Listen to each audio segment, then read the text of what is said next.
What's going on, guys? It's Logan, and I'm joined by my amazing co-host, Mr. Brayden Noble And welcome to Actors to Actors POV. POV. Yes, sir. Episode 2, we're here. Episode 1 did really well. You guys showed a lot of support, man, and wasn't even a real episode. It was like 30 minutes of us just kind of, telling you guys about ourselves and chatting. Yeah, exactly. And you guys loved it, man. The initial push was really good, and then just over the span of a couple days, I was telling Brayden when we went and watched the movie we're gonna be talking about here today, which, as you guys can see, is The Whale, which I can't wait to dive into.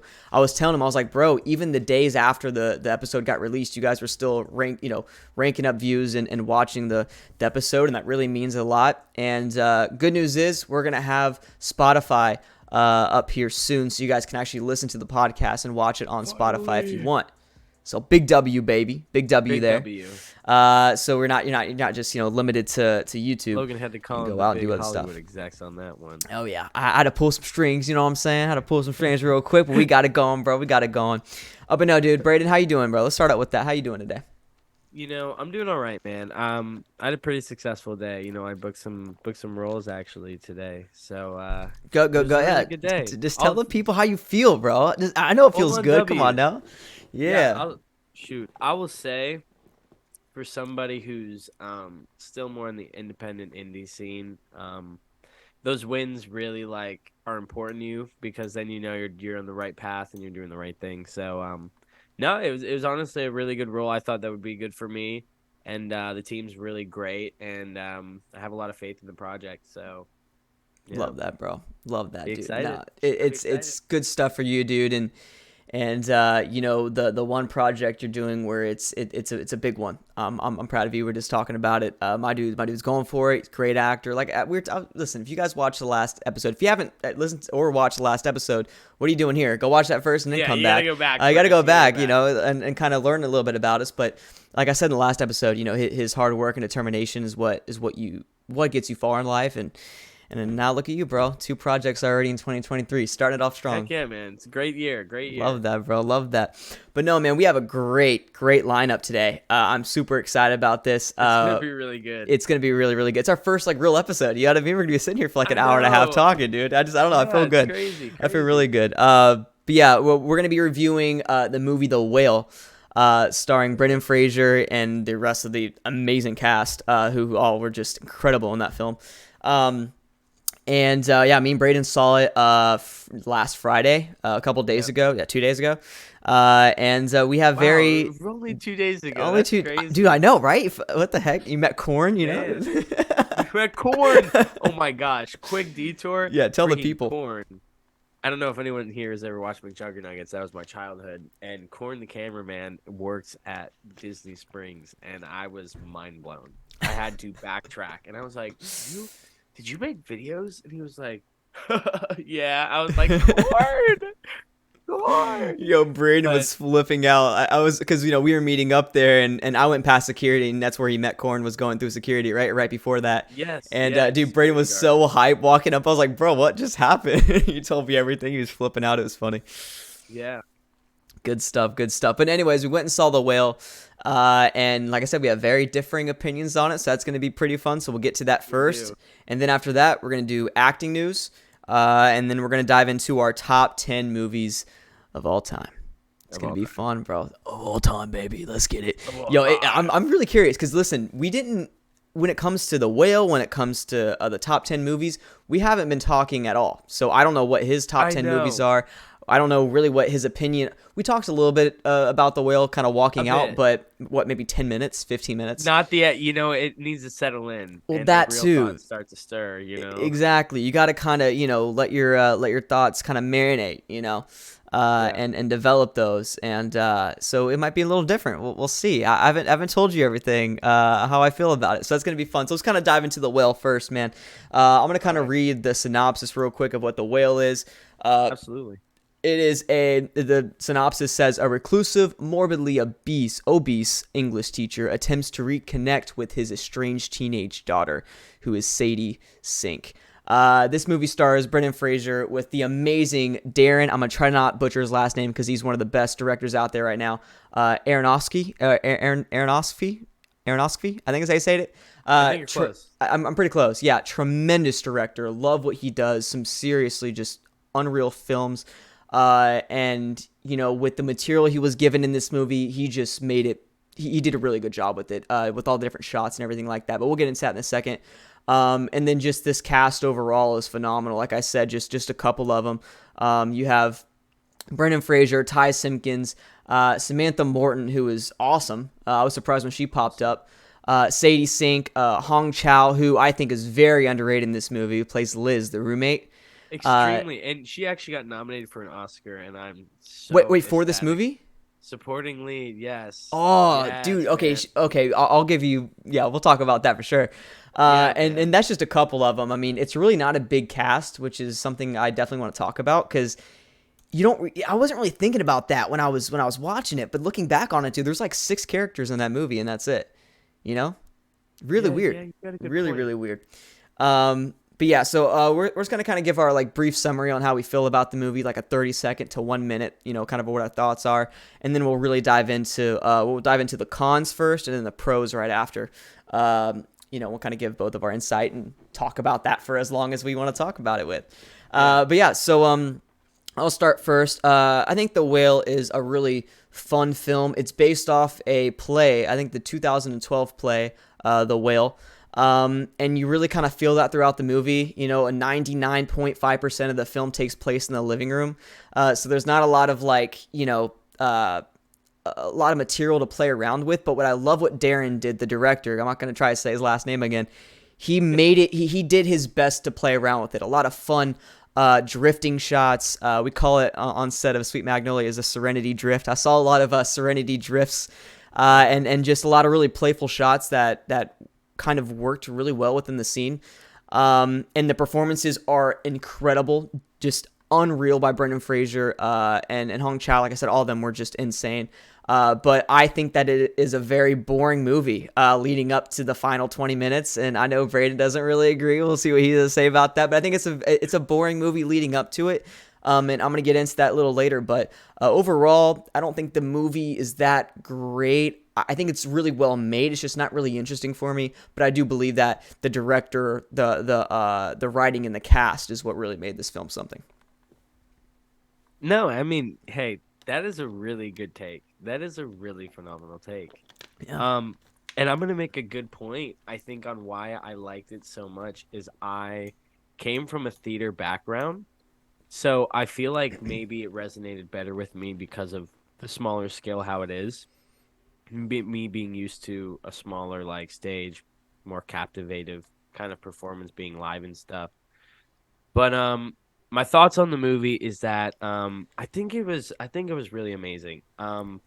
The message that they try to get through out the movie is really just inspiring to me, and it is also realistic in terms of they don't sugarcoat how the world is and how the world views and kind of decides to mistreat people and turn their back on them sometimes. But at the same time, those are the people who are still the most optimistic.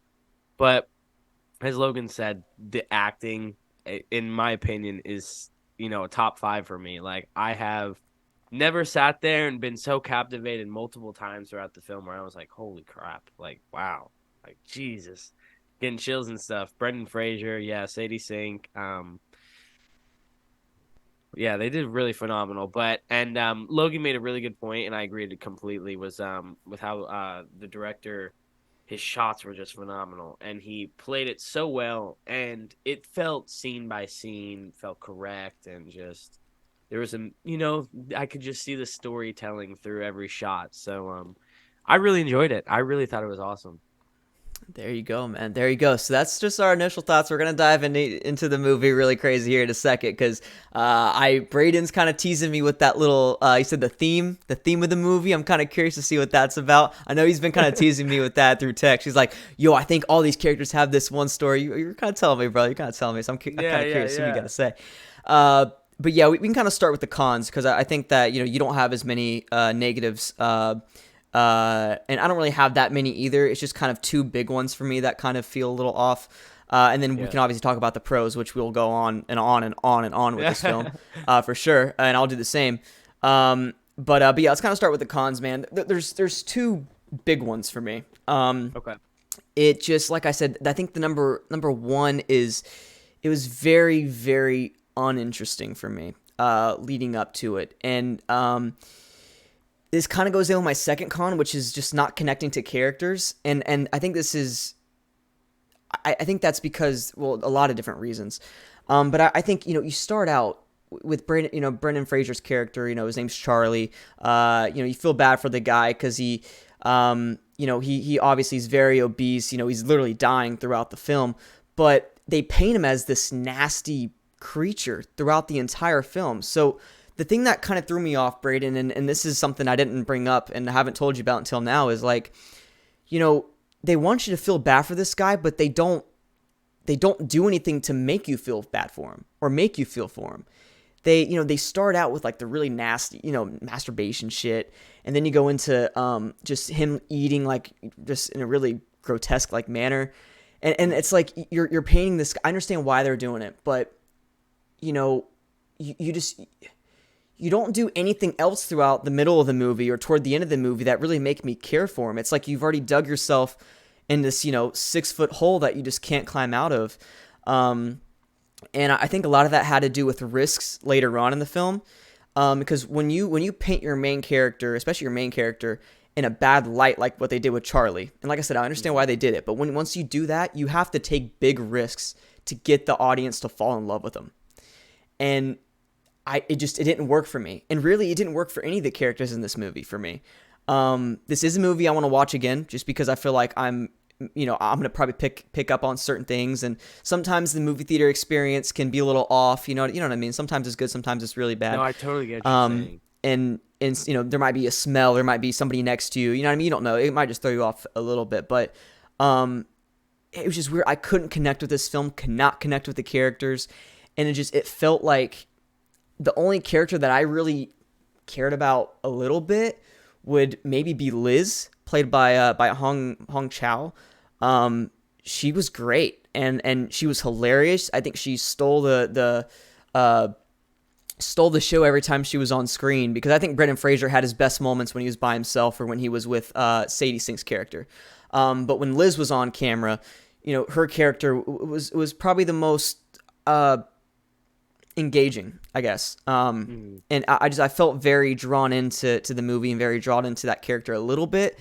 And like I said, the director did a good job of kind of bringing me in. I remember watching it sometimes, and we were kind of talking about this during the movie. I would kind of nudge you sometimes. You would look over at me with some really good shots, those drift shots, those really, really up close shots.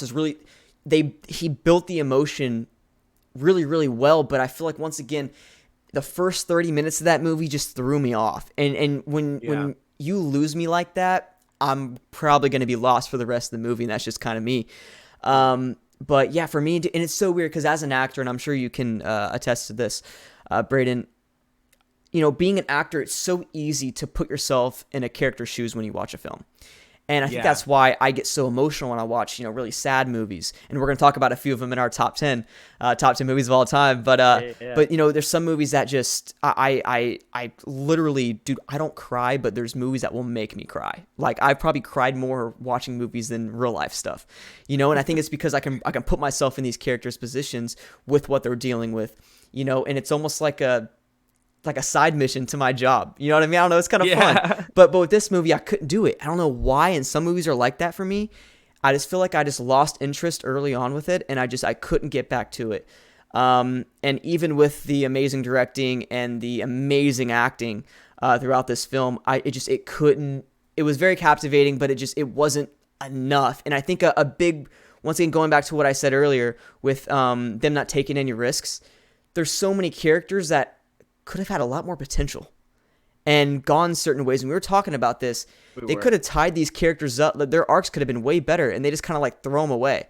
The pizza guy, Ty Simpkins character. Yeah, that's going to be one of my points. Yeah, it's like what are we doing? You know what I mean? Like give me something. And I think I made this analogy. I don't know if I made it with you or if I was talking to somebody else about it. But it's like when you watch Shark Week. And these guys go out, and look for great whites in the ocean. They don't ever go out there with no chum. They always have chum. They always have blood to bring in the great whites.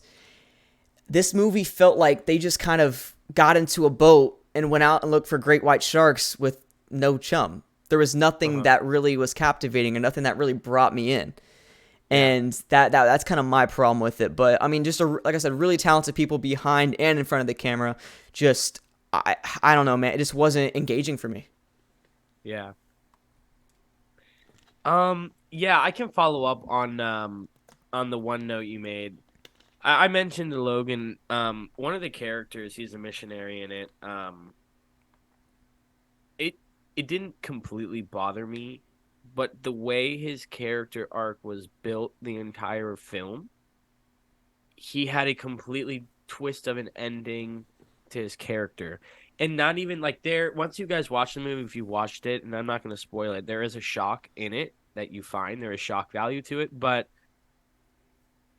the problem is, after the shock value, it jumps to a whole different trajectory. Like it's not even the same thought anymore. You know what I mean? We're in a completely different like character's head at this point.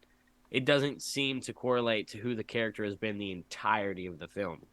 So like he's one of them. The pizza guy, I actually have something I've done a little bit of research and synopsis reviews. And that one actually, for me, is going to be a pro on how his character arc ended. And I also do think this can go back to the missionary. I think this film is based around a lot of sadness, and it's not supposed to be a happy movie. And a big theme of the movie is we as people turn our backs on the people who are disgusting like that and who don't want help and lie to us and don't accept their truths. And I think that's the biggest theme of the movie is Charlie's character, as well as Sadie Singh's, as well as the Hong Chow. Hong Chow. Yeah. All their characters, including the missionary, they all had these truths that they wanted to prove to themselves, and they just couldn't until, I would say, the progression towards the end of the movie. And a good referral thing that I saw was like the pizza guy. The thing is, every single time the pizza guy was in this movie, he tried to further a relationship with Charlie. One time, eventually, Charlie comes out to get the pizza, and the guy's waiting there for him. And once he sees what Charlie looks like, he is disgusted and he turns away.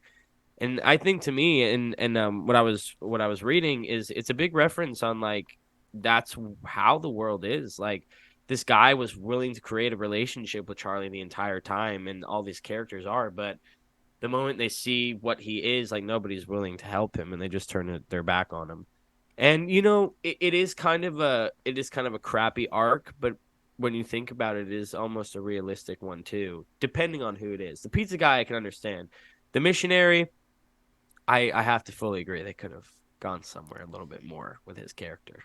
Sure. No, I understand what they were going for with the pizza guy. Like you said, he would always come up with his little sub or whatever and say hi, and then he was like, "Yo, what's your name, bro? What is your name? And are you doing all right?" And yeah, exactly. And like you said, tried it for that relationship, and then he walked out and was disgusted and ran away. I understood that, but like for me, it's like we get it. Like I understood that you've already shown that with 3 other characters in the movie. So why do we need another one? Like and that might just be my problem. I might have had too high of expectations for that kind of thing. But when I was sitting there watching that, I was getting a little interested in that character. And I was more interested in that pizza guy than really, other than Liz, any of the other characters. Like I was so interested in what that arc was going to be, because they put a little bit of emphasis on that. You know what I mean? And you even turned to me in the middle of the movie, remember? You kind of gave me some theories in the middle of it, because there was something there. And that's probably what's really hurting me with this film, is it's like the potential. There's so much potential, and they could have dove into Charlie so much more, but they didn't. And his history with his boyfriend he had and everything, they didn't do it like that. Absolutely. That would have been the way to get our attention. I'm not gonna say they should have thrown a flashback in there, but the fact that we didn't get a single scene with his significant other, who has really caused the entire premise of the movie, why wouldn't you? Hmm. You see him in a picture.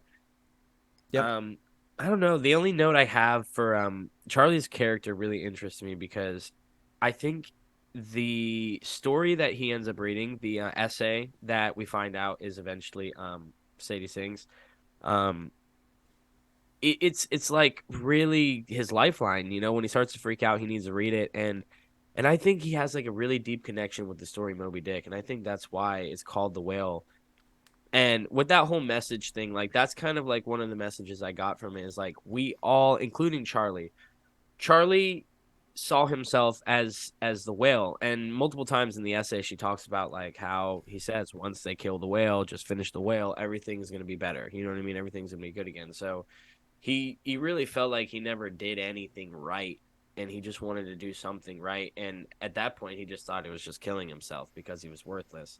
And it's actually really sad throughout the movie that he declines help, but I also think it shows a big heart of character in the way it's like, and I'm gonna be brutally honest, it's pathetic, but it's beautiful at the same time because as a person he had no self-respect for himself and he wasn't willing to go get help, but at the same time, you know, he was doing it all for his daughter. So it's like, you know, you respect him in a way, but as you said earlier, it's like, can you really feel bad for him to an extent?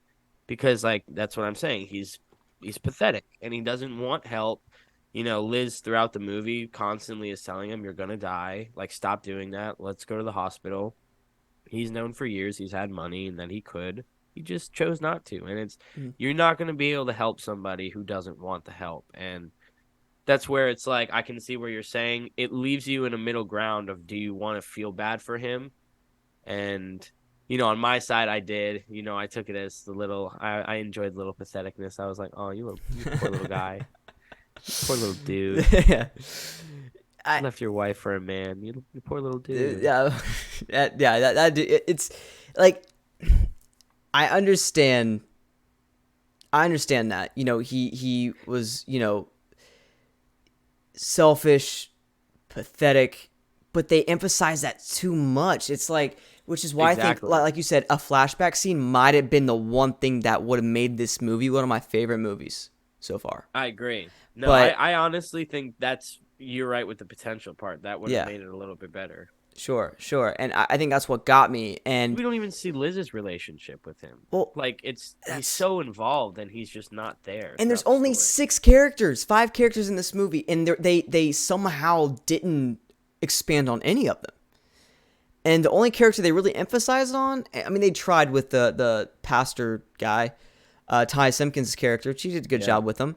They he did a tried with great job. him. They did a really good job with Sadie Sink's character. I thought she had the most character development. Maybe right Absolutely. beside Brendan Fraser, but I thought her character was executed beautifully. I don't think you could have done that any better.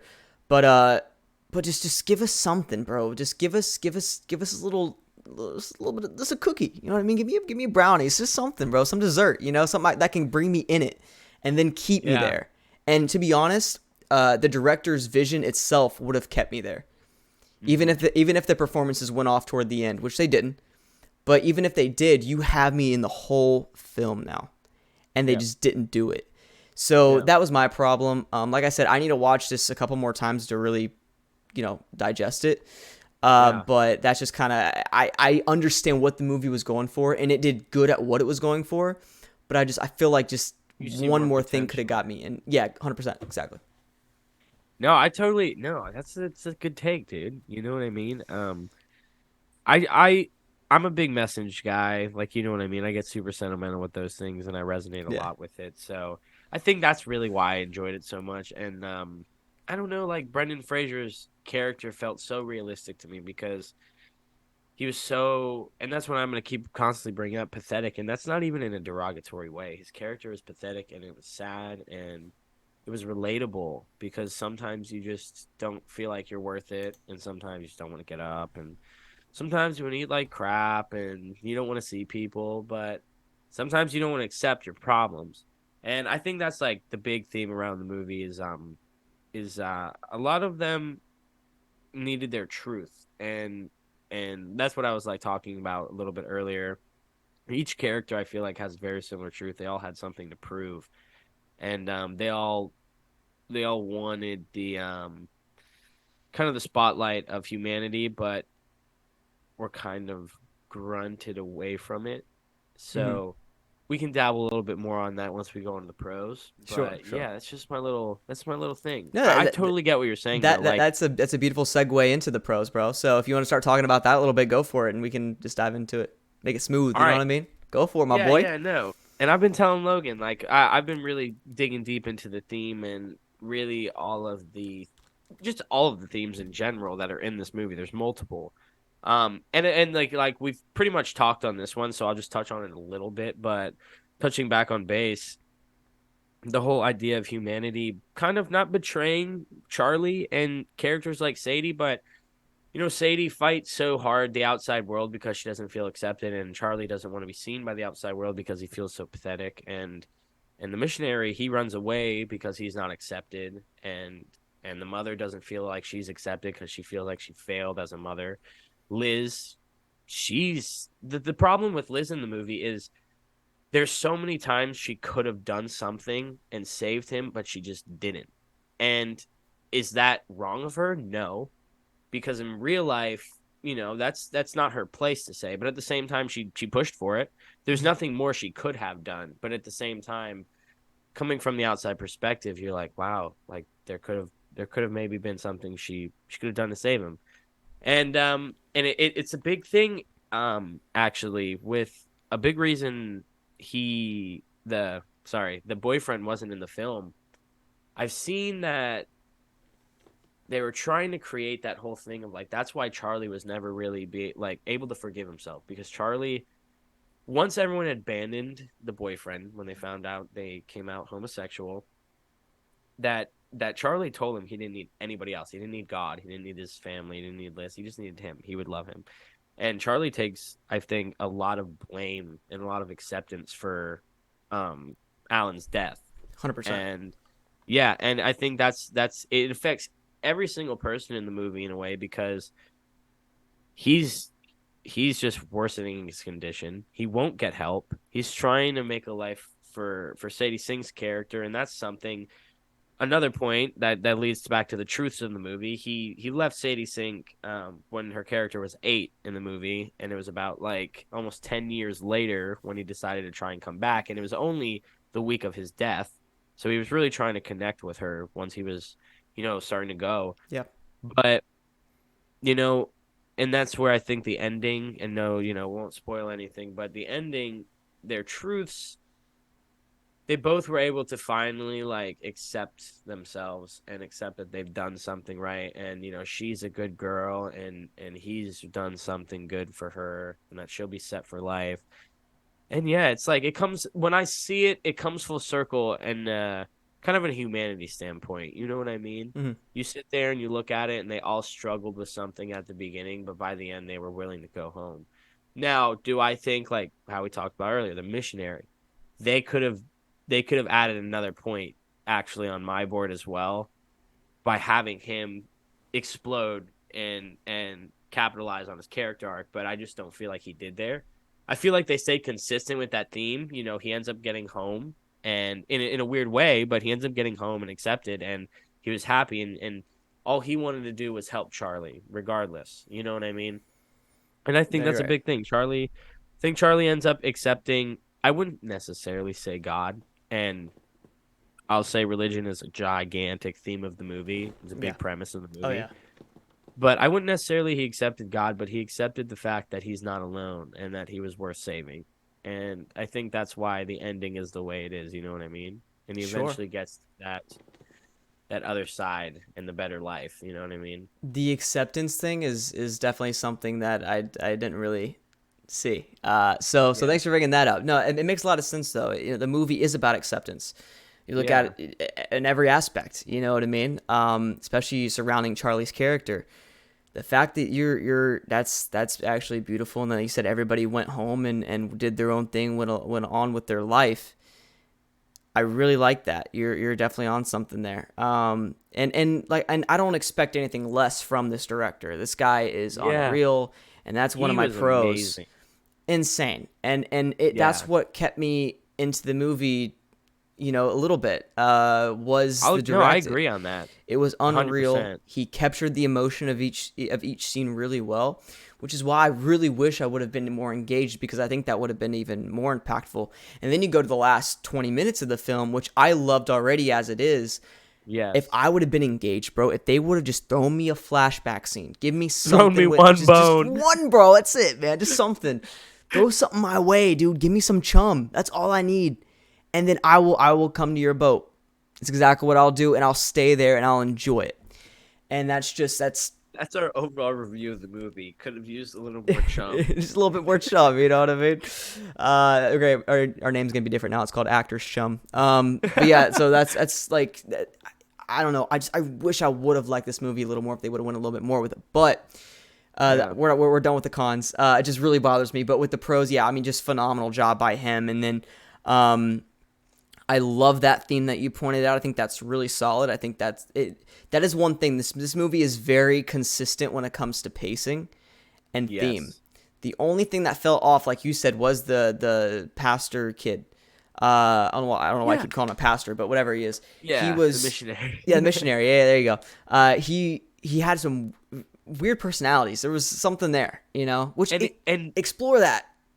it's the problem for me is they tried his character, and he did a great job.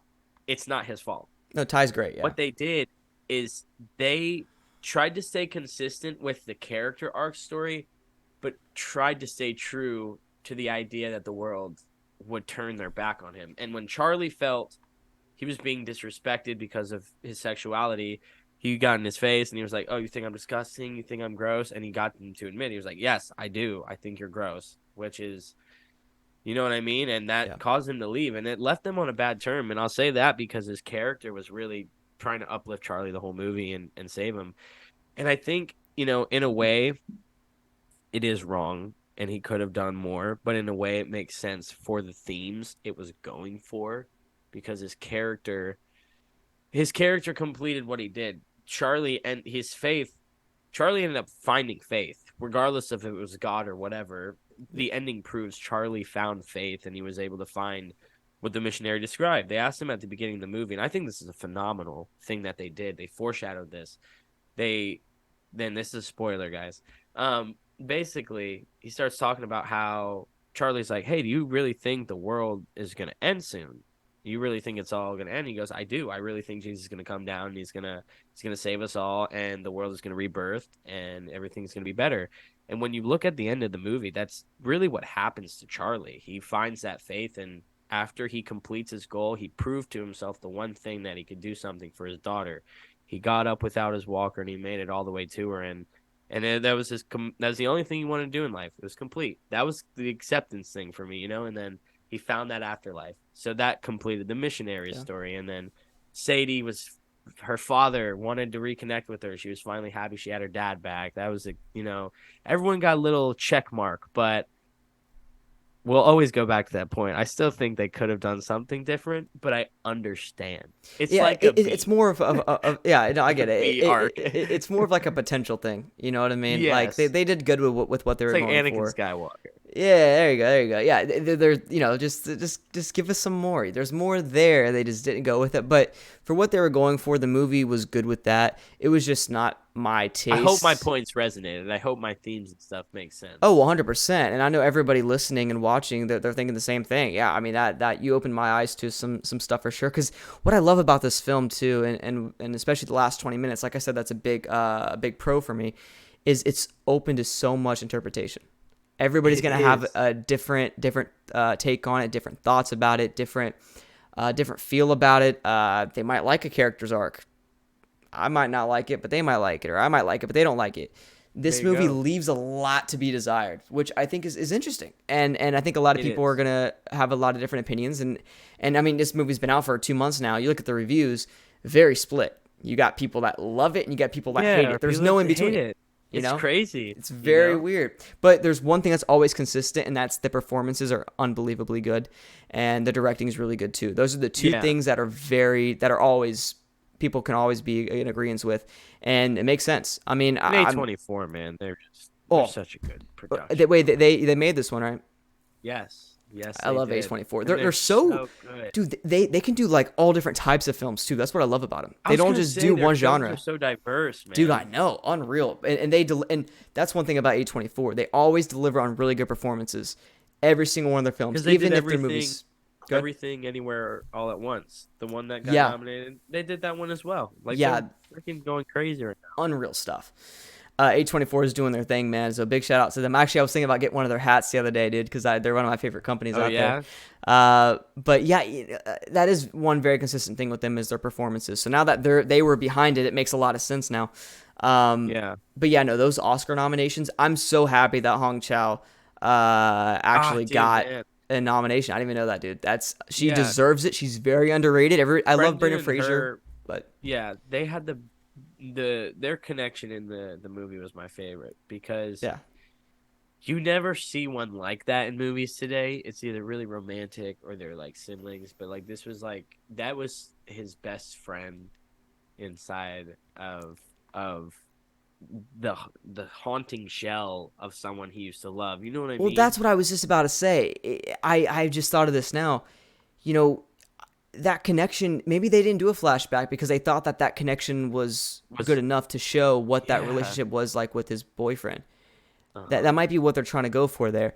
But I'm She someone would who cuddle up on him and stuff. that's what I'm saying. So like And it's not there's even weird, but you got a point. and but you felt it. But I feel like Yeah. you need to give us some once again, just give us something a little more. Like Yeah. I feel like they just I don't know, just give us something a little more. But actually, I do like that now.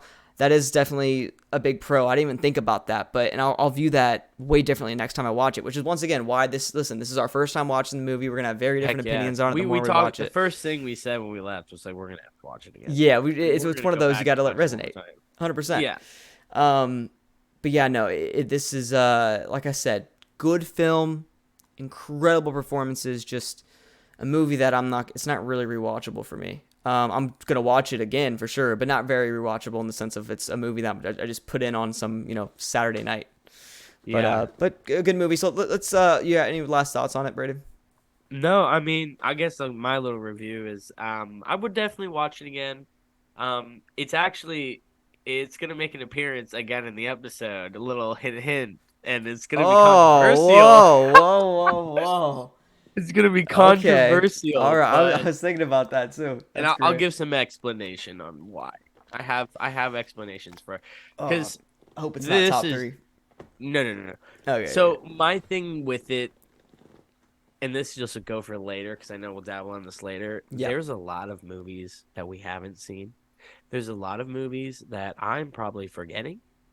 These That are too. just Yeah. the ones that just came to my head. So if you think my list sucks, it is just because I thought of them. Honestly, some of them, I straight up, you told me like this movie, I'm like, oh yeah, it is probably better than my eight. This is my list.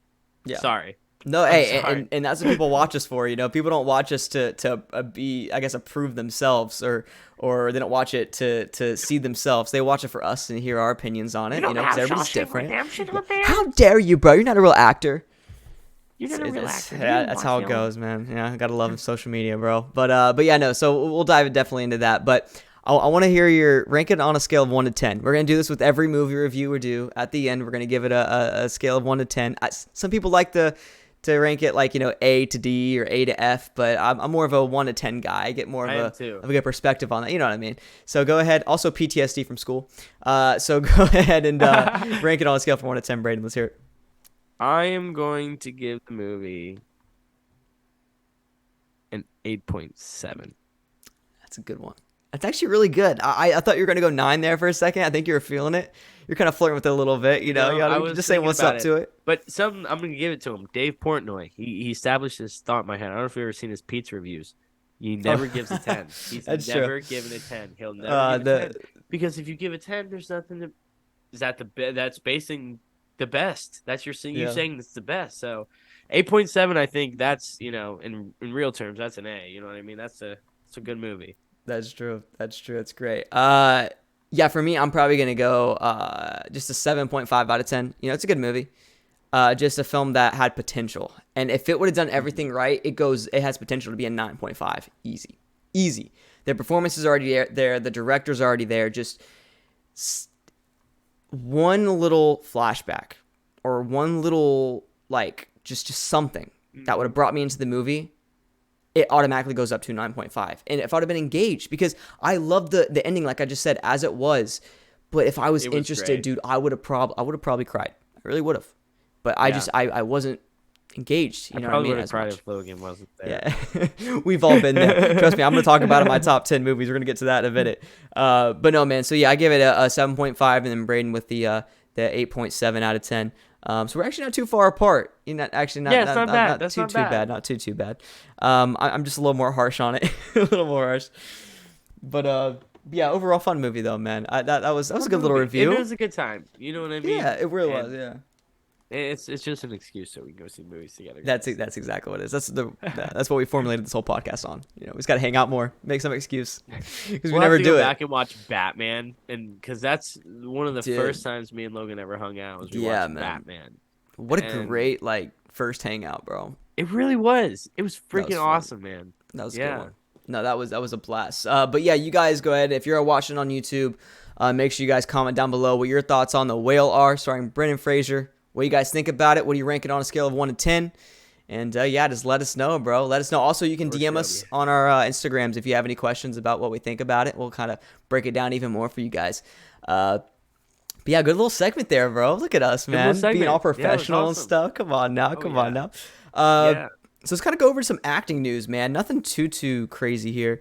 We have the new Super Mario Bros. Trailer and poster just dropped. I'm going to be watching the trailer tomorrow on my Twitch stream for Mario Monday. So that should be pretty cool. But I did see the poster. I saw the poster too. You know my thoughts on it. I want the people. I don't know if the people saw this. So Logan had, I'm not saying I disagree. It's just an interesting thought on it. Tell the people what you said. I'm a very simplistic person. Whether that's performance, because you can overdo a performance, you know, in acting, or whether that's writing, directing, whatever it is, trying to be too creative. I'm the same way when it comes to movie posters. Some of my favorite movie posters of all time, and actually a few of them are on my top 10 movies of all time list, are very simple. There's not a lot to it. They don't have the whole cast up there. It's usually just one person, one thing, and that's so effective, dude, because you ask yourself more questions. You know what I mean? Like, yo, what does that mean to the story? Why is this person like this? Where is he even at? You know, like, it sparks more questions, and I am someone who loves suspense. I don't like to know everything in a story. Even at the end of the movie, I like a lot of questions, which is why I like the ending of The Whale a lot. Love the ending. And because it makes you ask questions. Where are these characters going? What are they doing next? Where is their story going to lead? You know what I mean? How is this death of Charlie going to affect his family, going to affect Sadie Sink's character? All that stuff. Like, there's so many questions. And even you can even talk about, like, where did he go? He started floating. Like, was that a religious thing? You know, you could ask so many questions about it. So yeah, I love when a movie or even a song or a movie poster makes you ask questions. Well, the Super Mario Bros. Poster did not. It was just all the characters on the screen, like every Marvel poster. So I was like, all right, you know, whatever. So I'm just not a fan of that. It's a cool poster. It looks cool. But the first poster was better. Oh my god, the teaser poster. It was pretty cool. One of my favorite posters of all time, dude. It has Mario's back and he's looking on, you know, the Nintendo world or whatever. Yeah, I was about to say the land, Mario Land or whatever. And there's so many questions, but there's so many Easter eggs, bro. You know what I mean? Like there's like, you can literally look around and see all different characters from the old games, you know, from the old systems. I love that, but instead they do a Marvel. I'm like, why? Marvel's the only people that can like that. Dude, 100%. And like Marvel's the only production or studio that can really, you know, pull that off, in my opinion. Disney. But that's me. Disney, yeah, there you go. What do you think? Did you see the poster though? I did. No, yeah, What did you think about it? I agree. It's a cool poster. it does have like I'm pretty sure like Every character. 90% of the main cast of it on Yeah. there. Yeah, but yeah, it's a cool poster. Like I guess it's engaging in a way. People get excited to see everyone on there. I Yeah. guess, but It's all right. yeah, I mean, it's all I right. I, I like. I have to agree though. I definitely like the first one better. Yeah. The Yeah. Mario I one when just his back to simplistic. the whole kingdom was so cool. Dude, it's got you hype. You didn't know what to expect. I don't Yeah, know. It's man. dope. It's dope. But yes, you got that going out. And by the way, we're gonna do a whole episode on that. That's gonna be fun. Can't wait for that. Absolutely. We'll do a movie review on that too. Oh, for sure. We've both been super interested in that one. No pun intended. And then we have Outer Banks trailer just dropped for season 3, which is Yeah, you were pretty telling me cool, about man. that. Yeah, that's I watched the trailer on that. It was good. It's intriguing. New villain on there. Oh yeah. I've seen the villain in some other stuff. Can't remember the actor's name, but he's pretty good. So I'm pretty hyped to see that. Hopefully they finally kill some characters off though. They keep like killing characters off and they come back like I don't think they've killed off one person.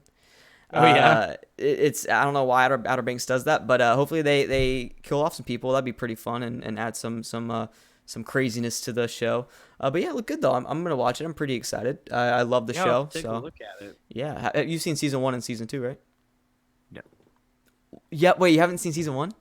No, I haven't. Brayden, come on, bro. Dude, come on. Guys, I'm crazy. Dude, I'm so season crazy. 1, it's just like everything feels so authentic. It feels like you're literally on it, I've like heard just that. on an adventure with kids. That's all. Like Yeah. it's beautiful, dude, and and they set the tone from the beginning. Once again, I love setting the tone from the beginning and getting characters that you're intrigued with and that you're engaged with. That's what that show does really well. Seriously, Oh yeah. it's good, bro. It's good. I'll have to take a look into it for sure. Need to, bro. Need to. And then we got some box office numbers from this weekend. 2 big movies that dropped. Knock at the Cabin with Dave Bautista, which we need to do a review on. We were said just we would talking go about that. see. Oh, yeah. Absolutely. Need to get that done.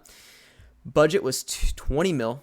And their opening weekend domestically was 14.2 mil, and then worldwide was 21.2. So they made their budget back. They're making profit Singer already. Dave Bautista got his bonus for the night. Yeah, literally, bro. Hey, dude, Dave Bautista, bro. Hey, let's talk about him for a second. That dude is probably, I know people say this all the time, but he's probably the best wrestler turned actor, I would say, of all time. Yo, you want to talk? Wait, let's talk about it real quick because I have a few for you. I have a few that I've actually seen consistently in multiple movies, and if you want, we can go 1 through 4. I'm a huge WWE fan, and I don't know if you've ever watched wrestling. We Oh, yeah. could do a whole freaking episode on that, man. Dog, But you have 100%. John Cena, Dwayne Johnson. You have who were we just talking about? Oh, Dave blank- Bautista? Dave Bautista. Yeah. Dave Bautista, the whole guy we got on this topic about. And I don't know if you've ever seen him in some of the films. CM Punk. Yeah, he's done some stuff. CM Punk. I've seen that. Dude, you would love this movie. I saw it on Netflix. It's a horror movie, and he's the lead. Yeah. Phenomenal movie, dude. Like, really good job. Like, Is he like good, like dramatic actor? Yeah, man. Yeah, Bet that, I'd say bet that. so. Yeah. Okay. What kind of character did he play though? Is it kind of like a dick role, or was it? No, not and that's the really weird part. Yeah. It's basically like him and his wife move into this house with their kid, but the house is like living.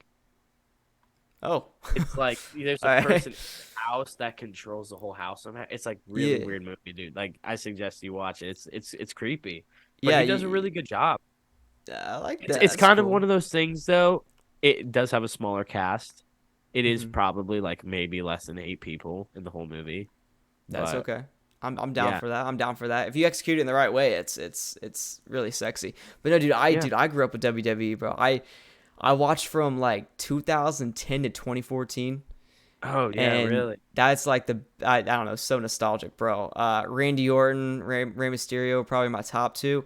And then do you remember Christian, the wrestler Christian? Christian, Had the man. best intro, the best song intro of all time. I don't care. I'll stand by that. Really? Dude, so fire, bro. It's so nostalgic for me. I remember I don't know why I was such a big fan of him because he was so underrated. Like he was nobody's favorite, you know? Yeah. But for some reason, bro, something just kind of like I don't know, he kind of caught my attention, and he was one Yeah. of my favorite guys growing up. And then of course, you had some all the divas too, bro. Kelly, remember Kelly? Oh, Kelly is my favorite. She was the go-to. You know what I mean? She Yeah. was the go-to. And then I remember the John Cena and The Rock back-to-back WrestleManias. Oh yeah. Dude, bro, or was it back to back to back? I don't know, but there's a bunch. I just remember flipping out and asking my mom and dad if I could do the pay-per-view and all that. Dude, Yeah, I was no, ready. no. It No, was Shawn fire. Michaels. Shawn Michaels is totally my favorite. Shawn I've Michaels. always loved the Heartbreak Kid, man. Q. And I I know actually I'm went sexy. to yeah, there you go. I actually went to WrestleMania. I want to say 34, WrestleMania 34. It was the WrestleMania where Roman Reigns beat the Undertaker. It was actually where Undertaker retired. Technically, Mm, he retired, but then of course, he came back. yeah. But I want to follow up on one of your points. I actually think, me personally, and it's gonna be really funny that I say this person, my favorite theme. It is a tie between Randy Orton's theme song, but Jesus Christ. Edge's. Oh, that's You true, think you know me? dude. That's I probably will like the. say. Oh my God, probably the most iconic beginning of intro Yes. song, right? Probably right behind Stone Cold Steve Austin with the glass Oh breaking. yeah. But Yep. those top two, when the CM Punk whisper, had a oh my really good God. one. Yeah, wait, I gotta listen to that again though. I totally forgot what that was like. No, How'd it I'm go? trying to think. I can remember that. I, I like hearing it in my head, and I can't Yeah. even put it into words out loud. Do you Let's know you just know a random wrestler that just popped in my mind? Remember Jack Swagger? Jack Swagger. Why did that even pop into Yeah, my head? he went Dolph into like Ziggler. MMA. Yeah, Oh, dude, I dude. love Dolph Ziggler. Wait, he went to MMA? Jack Jack Swagger did, Swagger yeah, for did? a while. Oh, I Yeah, didn't know he that. was undefeated. Yeah, I know. Yeah. He's I actually think pretty you good. think he went back into wrestling and stayed undefeated in MMA. Bro, why not listen, you don't get as beat up in WWE, right? And also, I mean you do, but you get paid way more. Oh my gosh, dude. I'm sorry, it just hit me. And it's It's the consistent. CM Punk theme. Okay, it's here. Go. It's like the Yeah, and then yeah, and then if he drops, that was a good one. Dude, I you're can't right think of though, the dude. words, but I remember the beginning. Oh no, Cult of Personality. You ever hear Nope. that song, Cult of Personality? I Dude, need to listen. If I listen to it, I'll know it. Dude, it's I a was really like, popular song, and I was getting so mad at myself that I couldn't remember it because I love that song. yeah, I was like every like 11-year-old kid that didn't know the lyrics but that just sung the melody. You know, that's how it went. Dude, I That's had every wrestler and all the belts. I would wrestle my friends. Like, hold up, my boy's feeling it. That's dope. champ. No, that was we could talk about that, bro. Oh my God, my WWE days, bro. Iconic, man. That was Yeah, fun. well, hey man, we'll talk about it. We'll schedule an episode for WWE Day. Yeah, dude, I'm down. I'm down. Uh, and then the other movie was 80 for Brady, which is Tom Brady, which I'm kind of curious Not to see it. what that's gonna be like. I just want to say it's not really been a good start for Tom Brady this 2023. It's been a little. I mean, it's not terrible. They had It's they not had a decent terrible. 12.5 domestic open. It's not bad. They had a budget of 30 mil. So it's all going to depend on what listen, opening weekend doesn't matter at all. You can ask any Yeah, production company. They don't care about opening weekend. It's all about the second weekend because that shows you how many people are going to be consistently coming back. yeah, Like Avatar: The Way of Water had a phenomenal opening weekend, but the second weekend was really good. Third weekend was really good, and it kept getting better and better. That's what you want to look for in a movie, and look how much money that movie made. I mean, it's insane. So, yeah. it's all about that second weekend, bro. And you can ask any production company, and they're gonna be like, "Yep, that's right, that's true. We don't care." But yeah, so fun little box office weekend. I have no idea what's gonna come out Yeah. You know what I should have done is had the movies coming out this Friday. I should have like a list every Ah, week. That would have been smart. But hey, you I'm learn something new every unprepared. day. We'll do it next week. Yeah, We'll do it exactly, next week. exactly. So we'll get to that. We'll get to that. I actually have no idea what movie we're gonna do next week, bro. I don't know if we should go watch a movie again or if we should, or what we should Yeah, do. yeah. What's the theme? Yeah, but We're and gonna have listen, to debate a little bit. we need suggestions, man. We need you guys to DM us. We need you to comment under our YouTube post, man, and let us know what you For guys want to real. see, and we'll This do is not whatever a movie. one-way street, guys. No. That come on, come on, guys, Come get on, engaged, bro. guys. Jeez, man, out here Really? just watching our Really did. stuff. Hey, good news is, bro, not one person unliked our YouTube post. So there you go. We had like Uh, 13 likes and no we're about dislikes. to get like we're about to get like I shouldn't 50 have said that. It's dislikes over now. now. We're just gonna be like the baby YouTube video. It's over. Oh man. Yeah, like 2 billion dislikes, whatever that was. Two That was billion great. dislikes. Hey, at least we got the views, eh? It's like a fourth of the population, dude. All right. Anyways, let's dive into. I might go pee real quick, bro. Hey But we're in man. the middle of the podcast. It I sucks. mean, You know what? Screw it. I'll be right back. We'll take a I'll quick send it. break. I'll just edit this part out and make it one thing. So we'll go take a pee break. I'll be right back. All right, sweet. So we're back. Sorry about that. Need to take a little break real quick. So next up, we got our top 10 movies of all time. Now, listen, you can ask Brayden, bro. Being actors and having our movies, it's so hard to rank a top 10 because you have like 50 movies that you just love and adore. So it's really Different hard to put categories it. too. Well, that too, exactly. So, and that's the point I want to get to. So with my top 10 list, I try to like mix it up as much as I could. To where I'm throwing in some rom-coms, I'm throwing in some dramas, I'm throwing in some horror, I'm throwing in some some superhero movies, some I threw in an animation movie. So I just threw in some random stuff and just kind of made it a little bit diverse. Yeah, And then I have some honorable mentions too. That I made some as well. There you go. Look at us, bro. Look at us. There you go. And what we'll do is we'll start from 10, work our way up to 1, and we'll both give, like, for example, we'll both do number 10 together, then number 9, number 8, and work Okay. our way up. For sure. But yeah, man. Let's go ahead and get started. So I'll let you read off our honorable mentions real quick so I can pull that up on my phone. So you go first. All right, and I'm gonna touch base back on this point I made earlier. There's a lot of movies I haven't seen. There's a lot of movies I want to see. Yep. There's a lot of movies I'm forgetting right now. And to be honest with you, a lot of these could change. Like you could sit down with me and we could talk about my 8 and 10 and they honestly could change. Like Yeah. you know what I mean? Yeah. Just when I was sitting here writing this down, this is the first thing that came to my head. These were my thoughts. So, I'm going to start off with this one because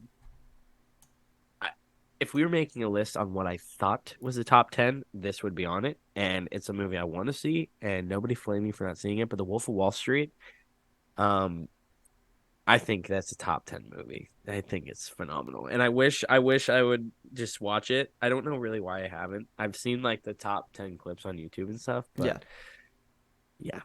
Okay. All right. All right. Yeah, I'm so just gonna. that's an honorable mention then.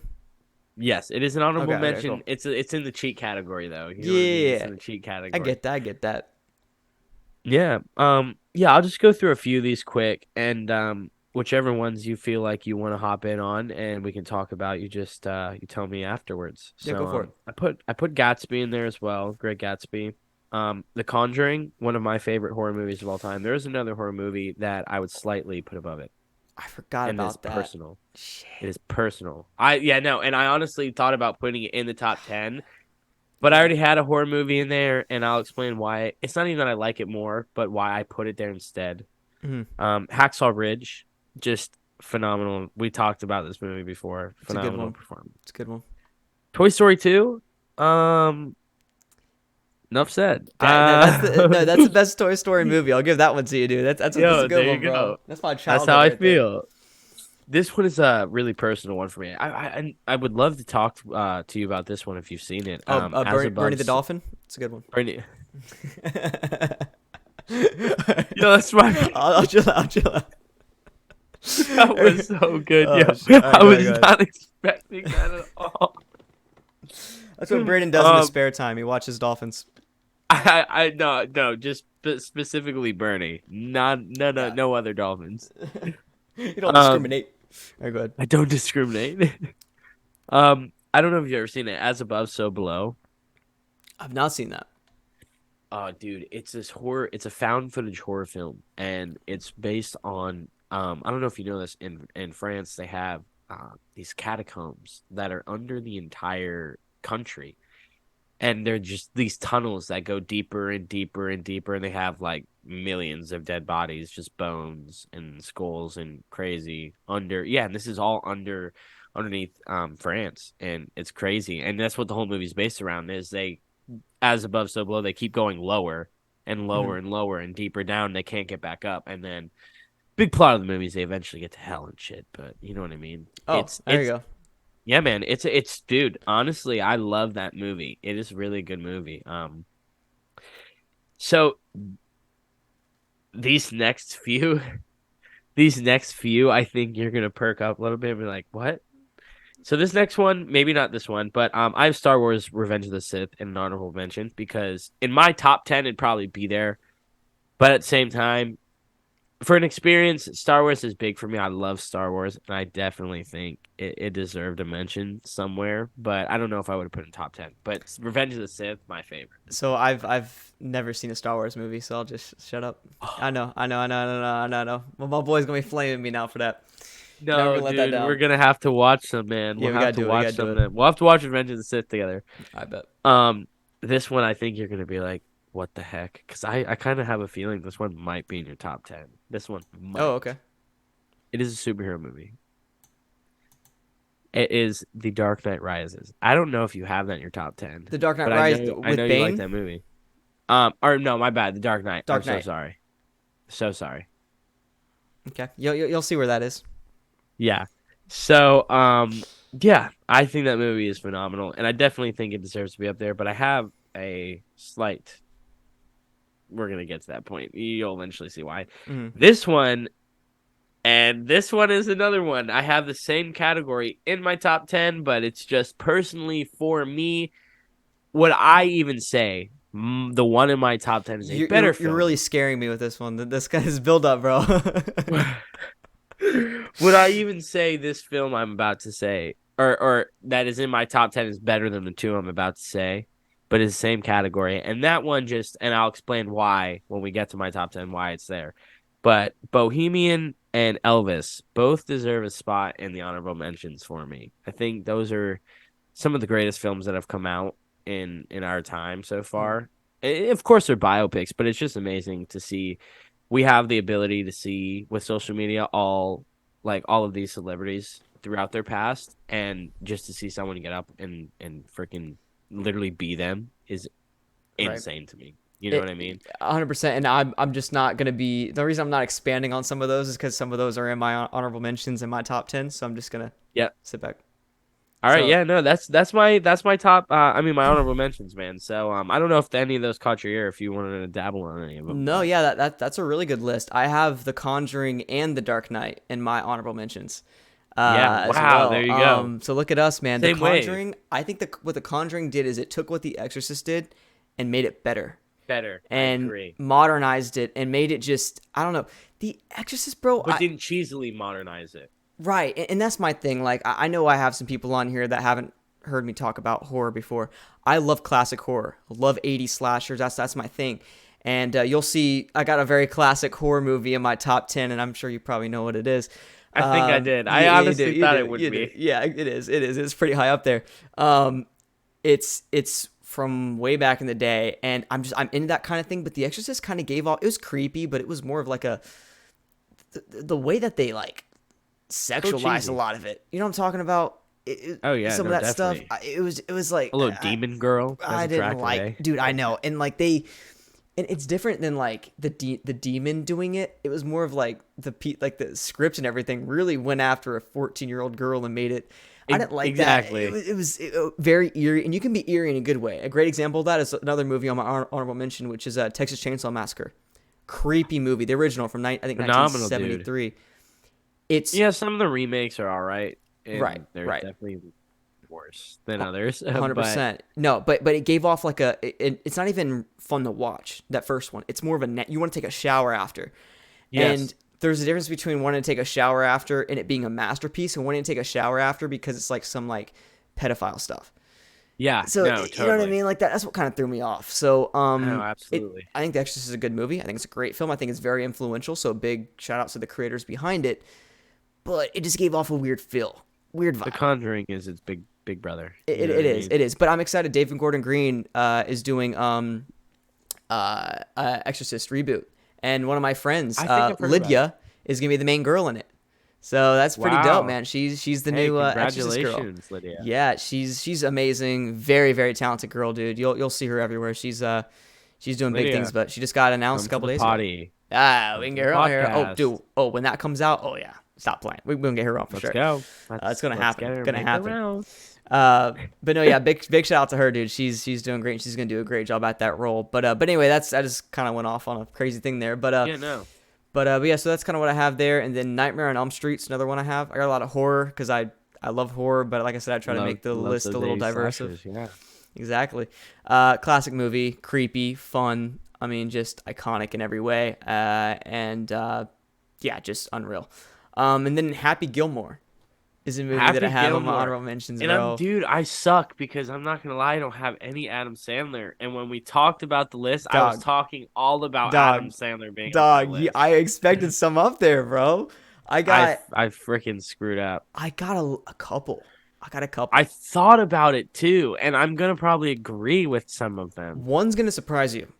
The first one I have on there is gonna surprise you. Maybe not as surprising, but like it's different, you know. Yeah.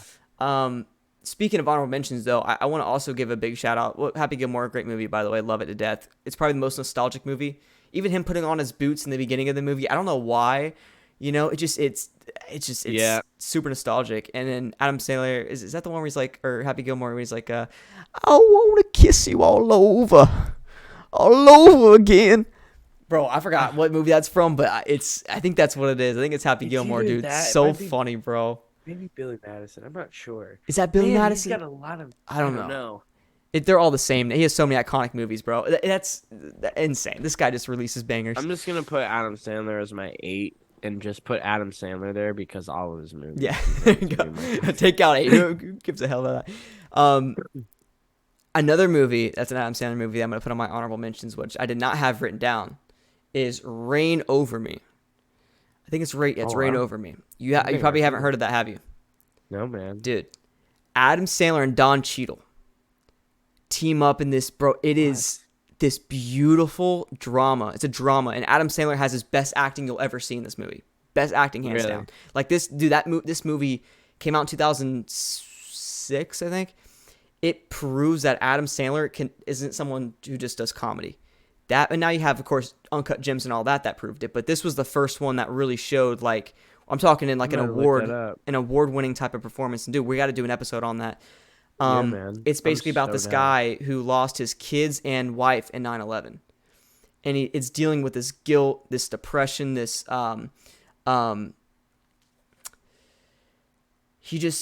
denial, and it's beautiful. When I saw the unreal. poster, I've seen the poster before. I've never seen the movie though. Bro, watch it. It's moves you. You're gonna cry. It moves you. Yeah. Adam Sandler is a phenomenal actor, bro, and I'm surprised he doesn't do more roles like that because he was just insane. And Don Cheadle's hilarious. No. It was great. Good stuff there. They're both so good, man. And then them together. I don't think we've ever seen them Yeah. together again after that. No. And it's beautiful, man. Beautiful movie overall. But I think that's it for my my honorable mentions, man. So let's start some controversy, make a few people mad, and let's dive into number 10. You go first, bro. Okay, and my 10, jumped around a lot, and honestly, I feel like that's gonna be relatable with a lot of people. 10, you could same thing with like your top 10 like quarterbacks. You know what I mean? You Yeah. could jump back and forth on a few of them. I'm gonna put this one in here because I thought I had never seen the movie, and when I did, I was blown away by the story. I thought it was great. I thought the production and the effects and CGI and all of that. That's really what it was. Just I think a little bit revolutionary for what it was, and that's gonna be Ready Player One. I think it was a very phenomenal movie. You know what I mean? Would I go and be like, oh, is it like realistically? Oh, I think it's the best top 10 of all time. But no, but for me, when I watched it, I was like, wow, like this is like a lot of movies should strive to be like this movie. It has a great concept. It's fun and it gets you revolved in that video game world. It's realistic. It's we're all involved in like the VRs and the metaverse now. So you know what I mean? It was really relatable when I watched it. It was right at the start of like all the metaverse stuff. So I was like, what the hell? Like this is our life right now. And it has the themes, you know what I mean? Big theme guy. And you know what I mean? They were able to take down the tyranny. So I thought That it is was a a cool great movie. pick, and I was not expecting that, dude. I just totally forgot about that film. It probably wouldn't have made my top 10, but it might have made like a little honorable mention. Honorable That's mention.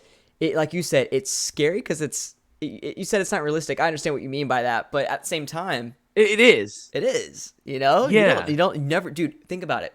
In our lifetime, smartphones have been created, VR has been Hmm. created, all this stuff. You know, and All this I'm only random 18 years stuff. old. You know, and what's really scary is what's it going to be like 10 years from now?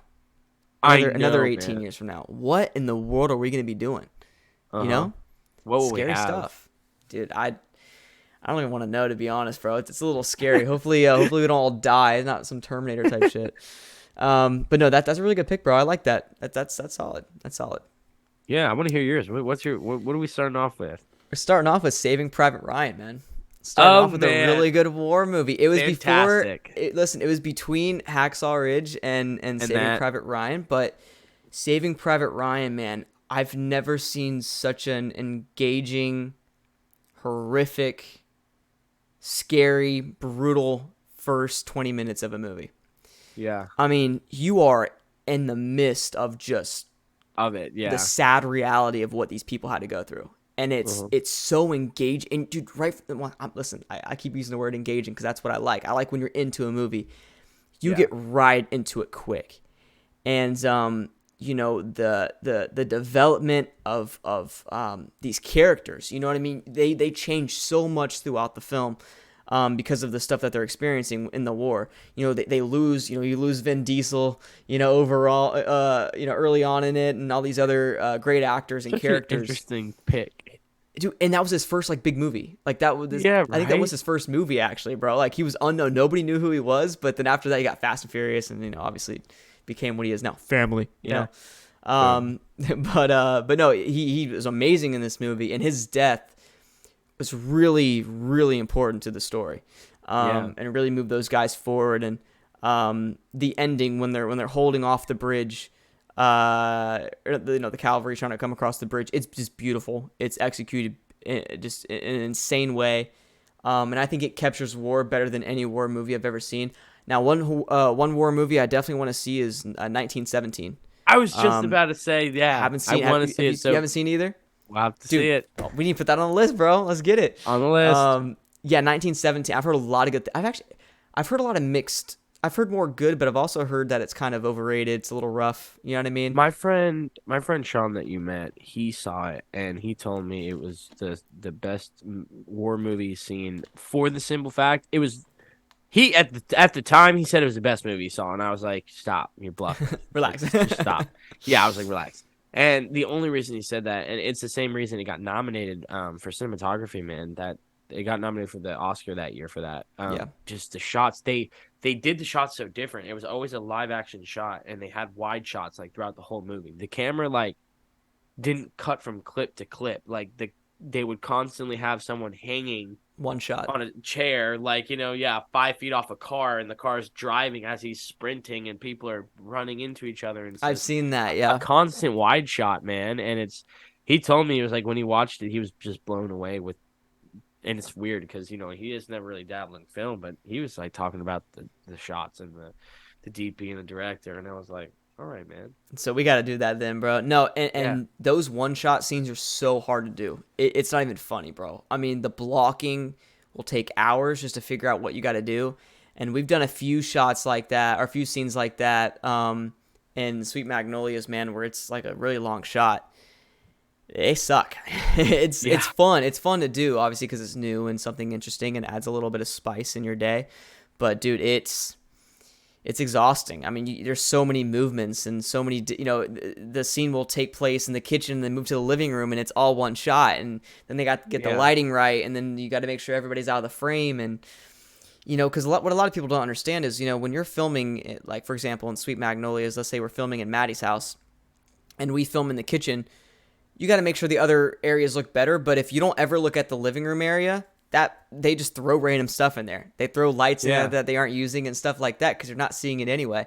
So the house is not always lit up perfectly. So, you have to make sure if you're going from one room to the other, you got to make sure that you land on your exact mark, spot, and get that lighting down. It's tough, man. It's tough. While you're in the midst of the character and the scene. So when you're doing a Just war imagine movie and you're running for your explosion. life, Yeah. dude, that would be crazy, dog. I couldn't imagine that, bro. I couldn't know, imagine right? that. And it's like that scene that you dabbled on a little bit where he like hits the guy, ran into him. You know what I mean? That was totally not planned. Like they No. just in the havoc of it all, they just smacked right into each And other. it works. It And works. it It's works. great. It It adds to makes it, more bro. sense. It really does. But yeah, we need to get on. I've only seen a couple of war movies. I need to get back on those. I need to do more war movies and do more westerns. I haven't really Yeah, seen a lot of western movies. And I me think that'd be neither. really cool because that's always really interested me, bro. I don't know why. It's like just the outlaws. You know what I mean? Doing what they want to Yeah, do, man. I've and actually always wanted to do a little cowboy movie. It that seems would be super dope. cool. Super Dude, for cool. real, for real. Yeah, those are our tens, man. Let's go to number 9. Okay. Number 9 for me, and Don't this smile. one might be Don't a do little that. shock. Don't do that. Um, so the reason I like this movie, it showcases my favorite scene of acting. Okay. And it's only just because this actor really embodies the character and just brings a different emotion to it, and that's actually gonna be Brothers with Tobey Maguire and Jake Gyllenhaal. And I just love Tobey Maguire's character, Sam. He's phenomenal throughout the entire movie, and the dynamic. And it's actually really funny. They actually both auditioned for the other part.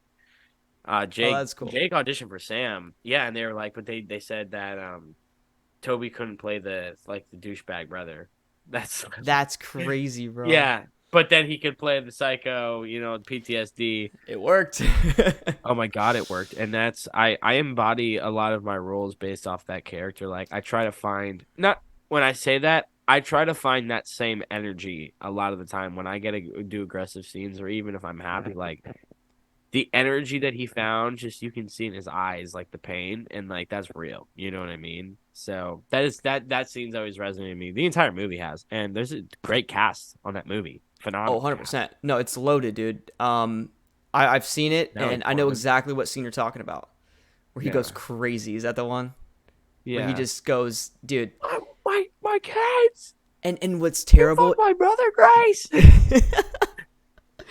It's so bad, and all you can do is feel for the. It's just like, dude. And that's the thing. This is something unlike the whale, where he's not a pathetic man. This man just returned after people thought he was dead. And this is a hero. Yeah. And he comes back. He asks his brother, "Did you do this?" He says, "No, you shouldn't even worry about that." And then finds out from his daughter, who's giving him shit, that his brother is sleeping with his wife. I Terrible, would have man. lost it too, man. Yeah. I would have lost it too. Yeah, that movie's something else, dude. I haven't seen it in a while though. I need to go back and watch it. Tobey Maguire, I think, is one of the most underrated actors. I think he's Ever. someone who, dude, it's really weird. And same thing with Jake Gyllenhaal. I mean, Totally, the Taylor totally. Swift fans are probably going to come after us, but he's someone who I think is a tremendous actor. Every single role he does, he kills it, man. Absolutely. Unreal actor, man. And same thing with Toby. So when you get those two together, a masterpiece, a classic that I think is very underrated. You don't hear people saying that movie a lot. Yeah. It just goes. I mean, you have like the film geeks and the film guys like us that are like, dude, when you really look at that performance and look how it was shot and look at the execution, look at the story, the emotion, the way it engages you with the characters. Yeah, Beautiful. we talk about it because of that, Yeah. but most people don't. They don't really know about that. So if you haven't seen Brothers, then go see that for sure. Phenomenal Good film. movie, guy. Good film. So mine's gonna shock you. I was about to say, man, Uh, I call it the shit grin. Yeah. And that's when I know something's about to go down. Brayden knows me. Brayden knows me. So this is an animated movie. It's my Okay. favorite Disney movie. Now listen, I grew up watching, Cars, Finding Nemo. Remember Bolt? All the Oh, Bolt was my dude, I favorite love one growing Bolt. up, bro. And also Open Season. Oh my Open god. Open Season. Season was the stuff, bro. Yeah, man. Mine was, dude, I loved Over the Hedge and Flushed Away. Oh, Flushed. Oh, dude, I did. I saw that the other day. I don't know if it was on Netflix or what it was on, but I was going through one of my streaming services and saw that, dude. I was like, no way. Those Remember were like Surfs my Up? two. Surfs Up, Dude, man. that's actually Yes. probably top 3 for me, dude. Oh my Yeah, dude. god, love that That movie, movie's man. so good. Dude, you know who played the Penguin? Ew. You know who played the main freaking Penguin? Shia LaBeouf. Oh yeah, Shia LaBeouf, yeah. and then Chicken Joe is Napoleon Dynamite. No. Just found that out. Oh the I'm gonna go. oh my, no way, bro. Yeah, I'm gonna give you this. I just had a character actually. It's so funny you brought up Surfs Up. This was today. I did a character or yesterday.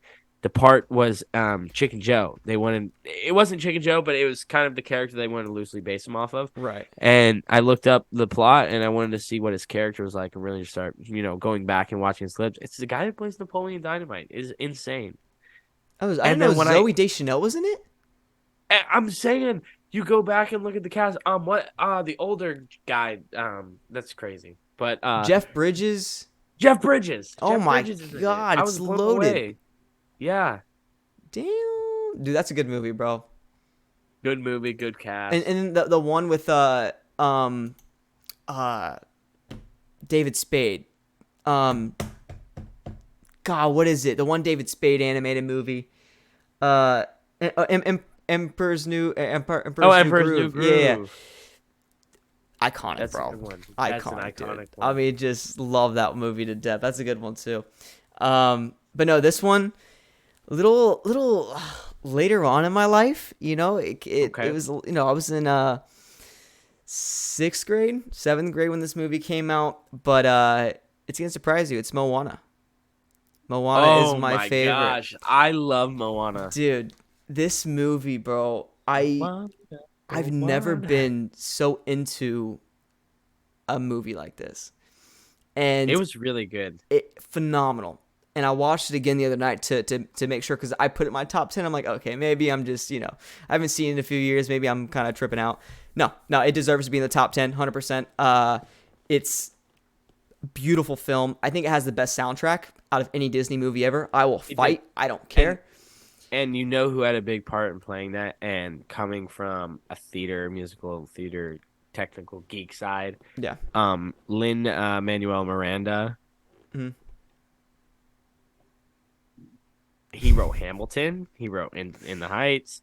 He wrote the Moana soundtrack. I didn't know he did that. Go look at all the Disney work he's done. He's in my opinion, he's gonna probably go down as the best composer in musical theater history. He's done a lot. What's his face? This is every theater person now, after I just said that, is like, you're a liar. Sondheim. Stephen Sondheim is probably the best composer, in my opinion. Yeah. No, IMO. Dude, IMO. I'm with you on that. Just this movie alone would make him the best. Dude, every time I watch this movie, I feel like I'm like a 6-year-old girl. Like I'm literally sitting there just like singing, dude. I'm make way, like I'm going crazy. Make way, it's so good, bro. And then, dude, the visuals, bro. It's beautiful so movie. Beautiful, dude. Like the animation. The story was great. This is top tier Disney. We're never gonna get back here again. Never. It's not gonna happen. It's just too good. You got The Rock, who just does incredible.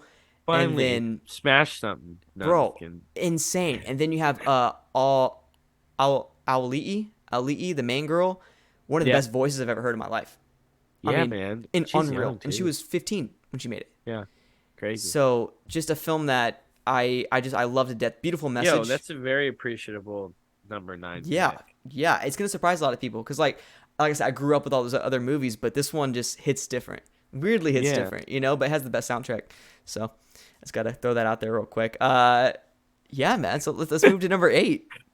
I'm a big supporter of it. Hey, I'm a big supporter of it. Let's take it. All right. So this is the horror movie that beat out The Conjuring for me. Okay, I'm curious. I gotta get ready for this one. All right, here we go. This movie, and I was actually going off on a tangent with some co-stars. Fully hear me out when I say this.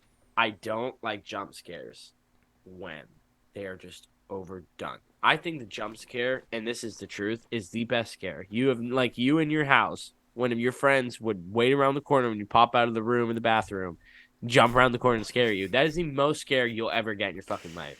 It's true. It's true. That's the whole movie, that's stupid. you should build up to it and then make a good jump scare and don't make it obvious. You know what I mean?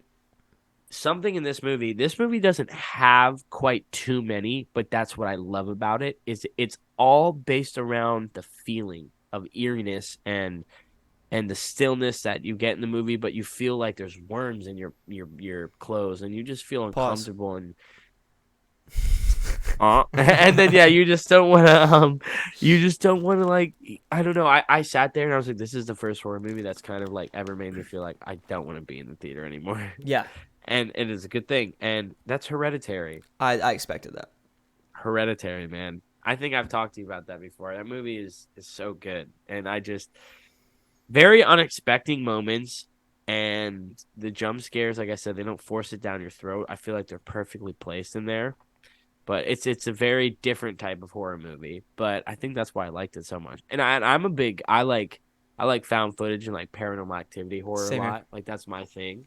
But that movie for me, man, it competes with The Conjuring. That's one of those things on a good day, like The Conjuring probably replaces it. But Sure. that movie for me, I talk about it a lot. I love that movie so much. There you go. There you go. Yeah, I think it's a little overrated. If I'm being I honest. think so. I think the main reason is because like I was just confused, and like maybe I missed something when I was watching it. I don't know. Uh-huh. It goes from 0 to 100 real quick, and you're like, all right, what are we doing here? Like we were going this It is route pretty and we're crazy. doing this. The best part was when the girl loses her head, dude. What dog? I So laughed out loud. unexpected, Like too. I laughed at it, but like it was just so weird. But it was good Yeah. though, and I'm someone who loves suspense as well, and that's why this horror movie I have really high up on my list, which already know what it is very suspenseful. Not a lot of jump scares in it, very classic. Yeah.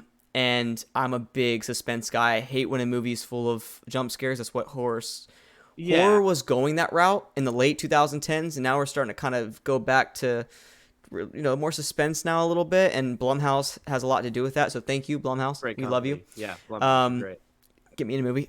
But anyway, so movie. so You wanna throw me in literally, there come too, on, why dude. not? Actors POV horror mode. Yeah, why not? Let's do it. But yeah, so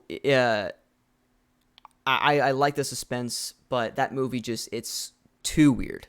It throws me off in a negative way, and I think that's some movies hit for me, some movies don't. That's just a movie I couldn't connect with. I feel like I need to give it another watch though, because I watched it with other people, and I'm somebody who I have to watch a movie by myself if I'm not in theaters, just because I need to really get the full vibe. Lights are turned all the way off, it's pitch black in my room, and I watch the movie. I didn't do that. I watched in the living room with like 4 other people, and I think that kind of threw me off a little bit, because everybody's talking, we're laughing, you know what I mean? I can't focus on the movie as much, if you know what I'm saying. Totally makes sense. So I need to give it another shot, but that's a really good pick, man. Great cast. Amazing cast. Great cast. Yeah. Phenomenal. Yeah. Insane. All right. I was about to say, I'm No, excited. Let's hear This it. is the first Adam Sandler movie that I think you know what it is. You've seen it. You probably like it. It's just a movie that people would probably have Waterboy up here and not this one. It's a rom-com, like every Adam Sandler movie. It's 50 First Dates. 50 First Dates. 50 First Dates. That's totally valid. That's yeah, completely a valid movie. It's a beautiful film. One of the best stories ever, man. Dude, like, it's that is emotional. a beautiful story. It's so emotional, bro, and I cried during that movie, actually. That's Same one of here. those movies. Same here, Yeah. especially at the end where she watches the tape and she has a kid, and she runs into her arms. It's like, oh my god, bro! Like it's beautiful. And then Drew Barrymore in one of her best performances that a lot of people don't talk about. Like people love to point to some of her other dramas and stuff like that she's done. Can we talk about this movie? Why does that group kind of get shafted on? Like, Bro, they're so good. I don't understand it, and the Adam Sandler group in general, nobody really talks about them, and I think Rob Schneider is hilarious in this one, bro. He's so funny. He's great, like with the golf scene. He plays all that stuff. He's man. like always like that weird character in the movie. It's so funny. Not even the weird character. He's just the extra just one. out the one there that you like stands out, and you're like, what the heck? And my favorite scene in this movie is when they're trying to stay, because he's trying to get with the girl, trying to get with Drew Barrymore. And he like blocks the road or whatever, and then Rob Schneider's character is acting like he's beating Adam Sandler up, and then Drew Barrymore comes out with a bat and goes crazy on him, bro. Starts hitting him. Remember that shit? Starts going crazy, and he's like, "You crazy bitch," and You runs. crazy bitch. It's Yeah. so good, dude. It was gold. She just kept like beating him as he was running away. That was such a great scene. Yeah, Um, dude, he always plays someone foreign. he always does, and but he does a great job, and he's funny, and he's what makes that movie really really fun, for sure. But yeah, I got 51st Dates mainly because I like the emotional toll, but it's not like unwatchably emotional. Like Click Yeah. is a movie I cannot watch all the time because it gets me too much. The ending of Dude, I Click, love that movie. it's a great film, but God, dude, it's unwatchable because I don't want to cry every time I freaking Dude, watch he's it. one of the best of all time. I don't even know Yeah, how it's like debatable. He it's has not. to be, It's man. top five. Top 5. Dude, fuck it. Yeah. I'm there. Might as well. Might as well. Other actors might have more range, but you can't tell. You can't, other than maybe Jim Carrey, show me an actor that has that many hits. Even Leo doesn't have the amount of hits that Adam Sandler has. Not even near. Yeah, I was about to I mean, say. you can name 10 Adam Sandler movies that everybody has seen. Yep. You can't name 10 Leo's films might be better made, but you Yeah. can't. You You know can't what go movie I around and actually ask want about to that. see a lot? The Truman Show. You haven't Bro, seen the Jim Truman Carrey. Show. I've never seen the Truman Show. I probably should have put that on my honorable mentions. Actually, I do. Truman Show is probably my I've heard it's second so favorite amazing. Jim Carrey movie. Yeah. A beautiful first? film. It's weird. Uh, it's not it's not a plot twist that you don't see coming. You see it coming, but it's the execution, and that's with like plot twist movies. They don't always have to be like like secretive. Yeah. But as long as the execution of the plot twist leading up to it's good, it's a beautiful film, and that's exactly what that movie is. Definitely watch it. It's amazing, bro. The ending What is was so your impactful. What was your number one Jim Carrey movie before we move on? Number one Jim Carrey movie is probably Ace Ventura. Oh, I Nature think we Calls. actually talked about When that. he Yeah. climbs out of the rhino. Yeah, just iconic, bro. Fair. Hey, Yeah. fair. Fair, It's fair. great. Love it. Iconic, bro. This is great stuff. So yeah, probably Nature Calls. What about you? What's your top one? I'm a big mask guy. I knew you were gonna really say love the that, bro. mask. I don't understand that movie. I don't Dude, get it. I really like it. I think it's really funny. Oh, shut up. You just watch it because of Cameron Diaz. Hey, I mean, no, It's every dude. We get it. no, dude. He's one of my big. Him and Adam Sandler were like some of my biggest inspirations growing up. Mm-hmm. I think No. Johnny Depp was probably one of Oh, my dude. biggest. Who But, doesn't love Johnny, man? That dude is amazing. Which dude, I'm surprised. I'm I don't have, shafting him too. bro. I don't have one Johnny Depp movie on my list. Me neither. I'm shafting him too. That sucks. I feel bad now. um, Edward Scissorhands. pause. That deserved it. Oh, yeah, exactly. Yeah. This is redo. I'll edit it down. So yeah, there's our both of our 8s, right? Yeah, All right, yeah. man, Time number 7. Let's go to 7. This one we've. So you might get this. You might know it now because I'm about to say this. We've seen this together actually, and I've watched it quite a few times, and I just think it is the best film of its kind, and it is fun for my age group, and I think it is just super cool. And if I could have been a part of this film, I would have loved to be there. Mm-hmm. Project X. Project X deserves a top 5 placement. It is freaking amazing. I should have gave that an honorable mention, bro. Dude, we watched that together with some of our buddies, Jonah and Ryan. Shout out to you guys. I love you guys. And Love you, bros. we had, dude, it's so fun because you're chilling with the guys, and it was kind of like one of our first like hangouts. That was your birthday, right? Yeah. It was, yeah. And we were all hanging out. Got to watch some Project X after playing some Mario Kart. And it was a vibe, dude. But that movie, for me, is it realistic? At the beginning, absolutely. Does it get unrealistic and out of control? Absolutely. But I think that's what is so freaking awesome about that movie. I've thrown a party myself that was I would like to deem pretty awesome, and there's a moment where I was actually standing on my roof, and it felt like Project X. I was looking up, and I was like, if the helicopter was here, this would have made it full circle. But like, man, like found footage is some of my favorite films, and like that for me is top tier. I mean, Blair Witch is a really good one for me up there. Chernobyl Diaries, if you've ever seen that, I love that. Oh my gosh, dude, we should watch that. That's a smaller indie film. Yeah. and it's not even like an indie film, but it's a smaller film that you probably wouldn't have heard of Mm. unless you've seen it. It's all about the Chernobyl experience and like everything that happened over there, mutations. Bet But that, dude. I'm down. yeah, Project X though. But yeah, I think you can also. I think you would agree with me on some of those points. Like it's a freaking all around dope movie. Great soundtrack. I probably should have like just these. I have nothing against Project X. I think it's a perfect film. It's just these other movies. The only reason they're up there is because I wanted to make it more diverse, and it just these other movies I enjoy a little bit better. But that should have been probably right outside the top 10 for me. And I'm the one that was like, hey guys, have y'all ever seen Project X? And everybody was like, no. I'm like, what? Yeah.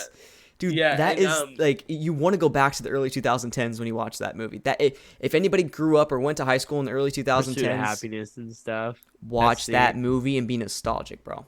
Trust me. And I think for me, what I really love, and I really like this when they do this in cast, and I think that's why like something like Stranger Things was such a big hit. I like when it's like unknown people, and you get to see these like amazing actors do such a fantastic job, and you've never heard of them. It kind of puts them on the map, but regardless of putting on the map, it's just I think that's a really cool element because we've all seen Brad Pitt do his thing, but I've never seen the Thomas Mann, who was incredible. Thomas Mann, there you go, yeah.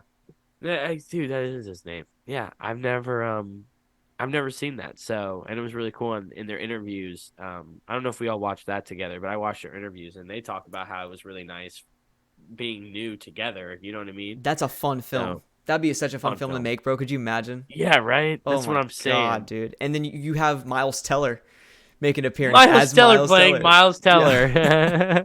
Dude, but that's what I'm saying. That's why it went in my top 10. It's got to be like the most fun film that could have ever been made. Oh yeah, no, 100%. And it's a movie that the bad thing is after you watch it, you want to party. You want to live that. You know what I mean? You want to live it, and so just be aware. Anybody that's a big partier, don't watch that movie because you want to go and party right after. Dude, like for days, it doesn't stop until you actually party. It's bad. It's bad. That's a good one though, dude. I get one of the best feelings, bro, when I sit there and I watch the scene where you have the Pursuit of Happiness on. It's like the dubstep version, bro. That is one of the best feelings you'll ever have watching a movie because it's weirdly nostalgic. Yeah.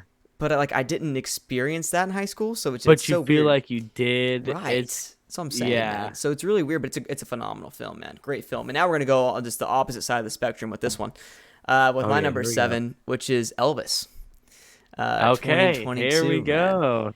So I have a really I respect biopics so much because it's so hard to, as an actor especially, not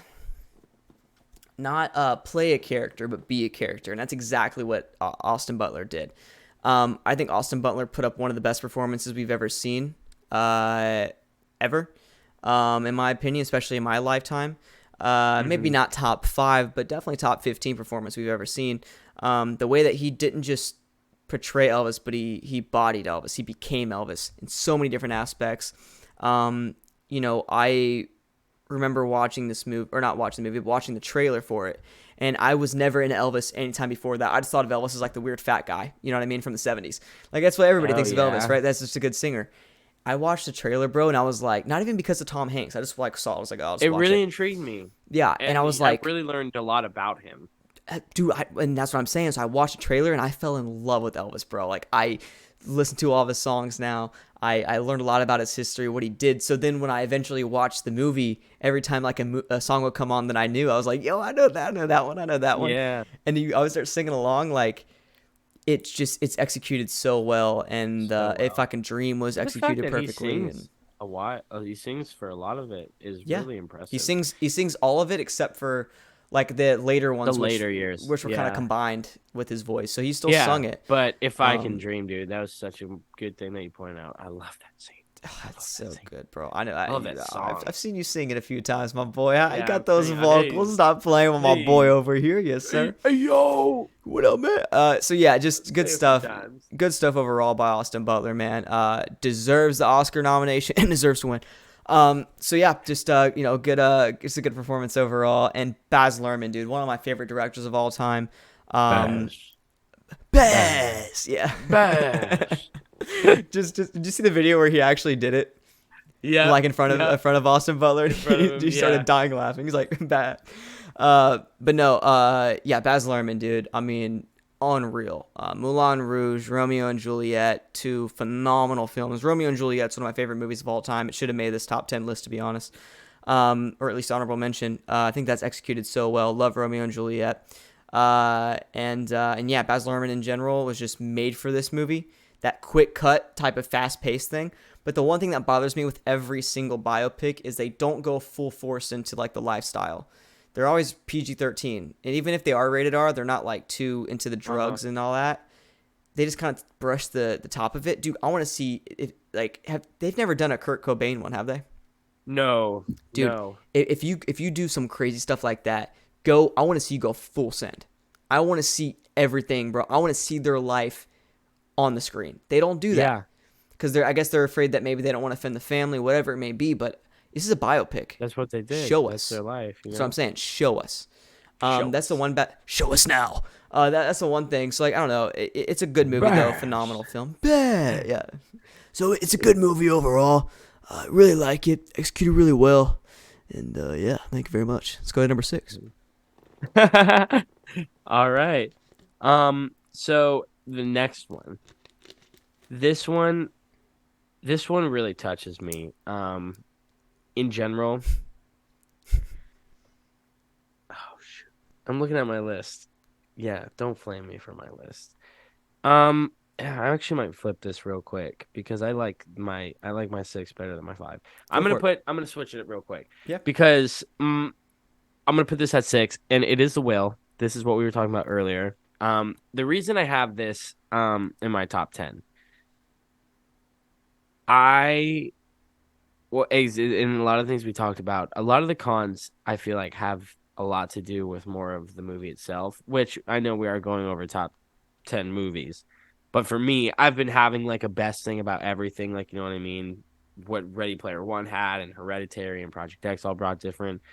The Whale for me was just one of the most compelling of emotion movies I've seen. And everyone's like, even the mom just felt like the perfect casting to me. I feel like the people who played their parts, they just did it to the best of it. I don't think there could have been any more potential in the acting. You know what I mean? The acting was 10 out of 10. That's what gives me the 8.7 of so high. I think it's some of the best acting I've ever seen. And I was just blown away. Like, not even just Brendan Fraser alone. Like, those moments where you just see this crippling man with heart failure, and in these moments he just wants to prove that he's done one thing right. It breaks your fucking soul, man. But just how everyone else around him reacts, and after, like, he's especially, like I said, the mom, such a smaller character, got screwed over throughout the film, but was like the one time they saw each other was so gentle and, sweet. Just the acting and those connections they have were just a lot for me. So that's why it makes my top 10. It makes my top 10. Can't argue with that. I agree with everything you said there, man. Yeah, performance level, it's performance wise, it's top notch. Some of the best you'll ever see. Cast was incredible, and they did what they needed to do. So I'm with you on that, brother. It's a good pick. Good pick. Good pick, man. Good pick. Good pick, man. Number 6 for me is Scream.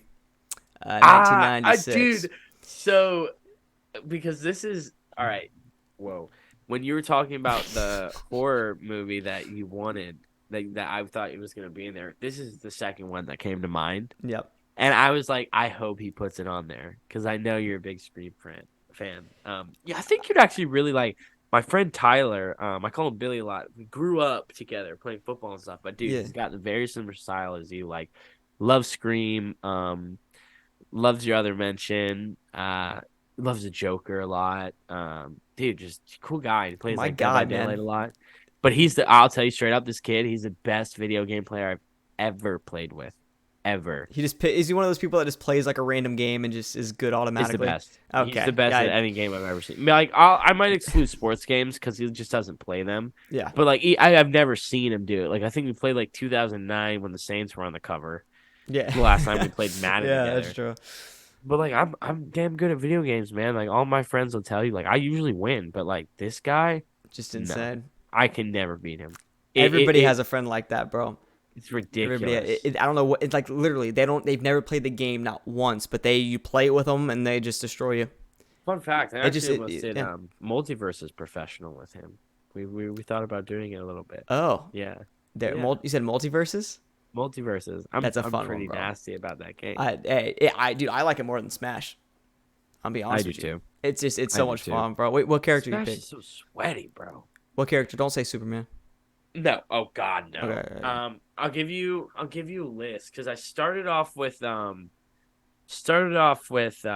Finn, but That's who my I am. main characters I use are Shaggy, Batman, Bugs Bunny, and now I love Rick. I love playing with Rick. Rick's a good one. Rick's a good one. I don't have Shaggy unlocked, so I can't play Shaggy. Oh, So dude, I'm not. Shaggy's I he's haven't just a played that good. game in months though. He's a better Mario. He's like a base character. He's super easy to use, but he's Yeah, so overpowered. I bet that. That's what I think of Finn, dude. Finn's insane. All you gotta do is keep hitting him with the sword. You don't even have to do Yeah. any power ups, and it's stupid.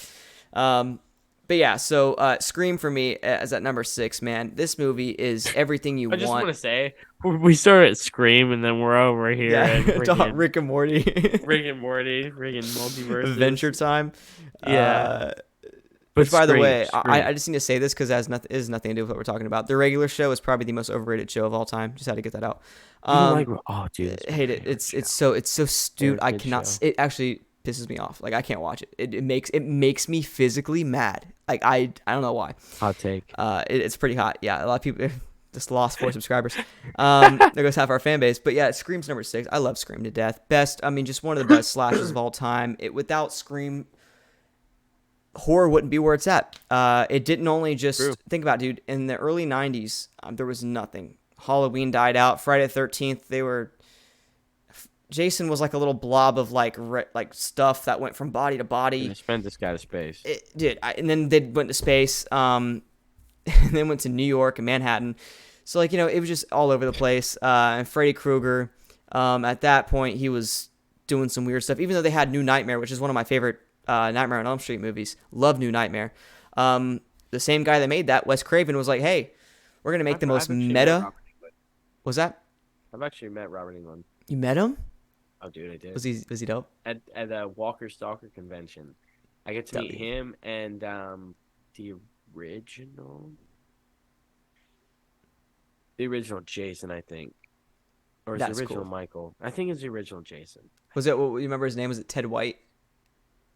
I don't know. It He was a bald dude. He was huge, bro. Oh no, so that's Shook probably him. the 2019 one. It's probably God, what's his name, dude? That bothers me so much. He's my favorite Jason. Oh my God, I know it. Okay, anyway, we gotta keep it going. I don't know why I Yeah, can't gotta remember his keep it name. going. Anyway, yeah, Scream. I mean, Wes Craven went from by one of the best horror minds of all time, went from creating Nightmare on Elm Street to creating Scream, 2 horror franchises that changed the genre forever. And Scream saved slashers, bro. We were in such a drought in the 90s, and Wes Craven made the most meta movie that you'll ever see, and did something that this was so original, bro. There was not a movie even close to what this movie was at this time. Literally, there's nothing like it. And then of course you get Skeet Ulrich, which I don't know how that dude has not been in more movies. I thought he would be a star, did not become anything, which I don't know how. I'm not saying he didn't become. He did some stuff here and there, but I expected him to be like B-list actor. Like, I mean, just insane. He was unreal. Big, yeah. Such a talented guy in Riverdale, especially. Really, really good actor that didn't do anything, which I was surprised with. And then of course you got the beloved Matthew Lillard in there, dude. Stu. Yo, My parents are One gonna of- kill me. one of those people that you just can't hate. You can't, hate man. that guy. He's such a likable guy. Such a freaking likable dude. Dude, he was our childhood. Shaggy. He Scream, was. He everything, bro. was. That dude was in everything. And yeah, he was phenomenal as well. And Nev Campbell, David Arquette, Courtney Cox. You can go on and on with this cast. It's Great just it's cast. beautiful. It really is. Scream has this feel that it's just, I don't know, it's like very clean. It's realistic. You feel it. Drew Barrymore in the intro. It's just you can't beat it, dude. It's what's your favorite scary movie? Like, you can't beat it. It's a classic, bro. It's a classic. And I was gonna say one other thing, and then my mind just went blank. What was I gonna say? Yeah, I don't know. Just a fun film, and the way it impacted the genre. Literally everything from 1996 to 2004 was Scream. It had the same vibe. Even Halloween. Look up Halloween H2O. Watch that one. It's a Scream movie that just has Michael Myers in it. That's all it is. So it impacted the genre like no other movie has ever done before. So big props to Scream at number 6. There you go. No, Yep. dude, totally valuable pick. And Yes, like I said, I know people that would really agree with that. We're getting down the nitty gritty. Now we're This top is the five, bro. Hey, this gets a little juicy serious, all points. right? It gets a little serious around A here. little A serious. little serious. Okay, man. Why so serious? This movie, and I think it deserved to get moved up to top five because like I like The Whale, but this movie is another one of those. I think this actor gets slept on a lot. I think this movie gets slept on. I think the performance, I think the time of events they chose, how political the movie is. My number five is going to be the Pianist. I don't know if you've ever seen I've that never seen The movie. Pianist. Oh man. No. It is just yeah, let me look up a synopsis real quick because Yeah, I I'm gonna can look it up give you too. like it is dude, I've heard he about it. I just mean, it's based off a book. I yep. haven't. It's I'm pretty sure it's a true story. Yeah, Adrian Brody, didn't he win an Oscar off it? I'm pretty sure. Yeah, I think he did. So, yeah, Adrian Brody plays this, and I don't want to just say like this Jewish person, but he plays a Jewish person, and it's kind of like his piano playing is the only reason he stays alive during like World War II. And I Oh think wow. like my favorite scene from the movie, dude, it's beautiful. So the Germans end up finding him upstairs, and they literally kind of, like I said, they would kill him unless he wouldn't like stop playing. And one time it was one soldier, and he played the piano for the soldier, and it's just beautiful moment. The shot is amazing, and the soldier lets him live because he played the piano, and he thought he had a gift, even though he was a Jew. You know what I mean? Oh, you talking about Soldier Boy? Oh Did he yes. crank it real You quick? got You crank, you got know. crank. Superman data. No man, but The Pianist is one of those I watched clips in school, and it's been a long time since I've seen it, but when I was thinking of movies today, I was like I have to put that movie up there just because Adrian one doesn't get enough credit as an actor, I feel like. And he doesn't, you know what I mean? That's the thing. His movies are so good, but I just feel like they're not popular. You know what I'm saying? Well, yeah, because it's weird because he's won 2 Oscars, right? I think, Yeah. but nobody talks about him. Nobody talks about It's this weird. guy.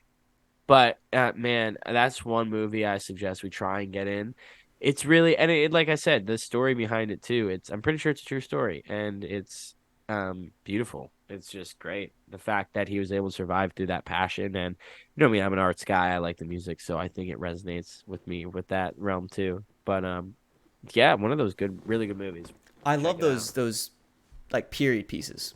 You know, Exactly. they just feel more real, especially what like World War II movies, bro. I don't know what it is, but like, it feels more real. I can get into it more because it's a real event that happened. Yeah, and I they don't know speak what it is, German and man. stuff in the movie a lot. Yeah, so It's you're not like just like you're full in on it, American. Yeah. right? No, that's cool, man. I gotta watch that for sure. That sounds something. That sounds like something I'd be down for. And like you said, it's Oh, a really dude, good you would love emotional it. moments. And does he get shot in the Dude, end? like just I know when he plays the piano and like how they do the lighting on his face and across his fingers on like the keys. It's really Does he cool, get killed dude. in the end? I'm assuming he does. I can't remember. I think I think so. My boy's flabbergasted. Yeah, no. Well, because my thing is no. No, he doesn't. But the thing is that's the problem. He never meets the soul. Well, eventually he probably died, but I don't think he dies in the movie. He never meets the soldier that saved him. Mm, Yeah. that's He deep, never bro. finds that like that was like a big plot of the movie towards the end is he kept trying like he would go from like camp to camp when liberations yeah I'm so stupid I was just blanking he would just go while the liberation was happening I'm pretty sure and I don't think he ever found the same soldier I'm pretty sure that's how the story That's goes crazy, people who man. have seen this movie and they like it's their number one they're like sitting here like dude this guy fucking died. He found that guy. Like, what is he talking about right now? No, they It's already been a long know. time since I've seen it, but I'm pretty sure. they already know we're pretty stupid, so they already know what they're in for.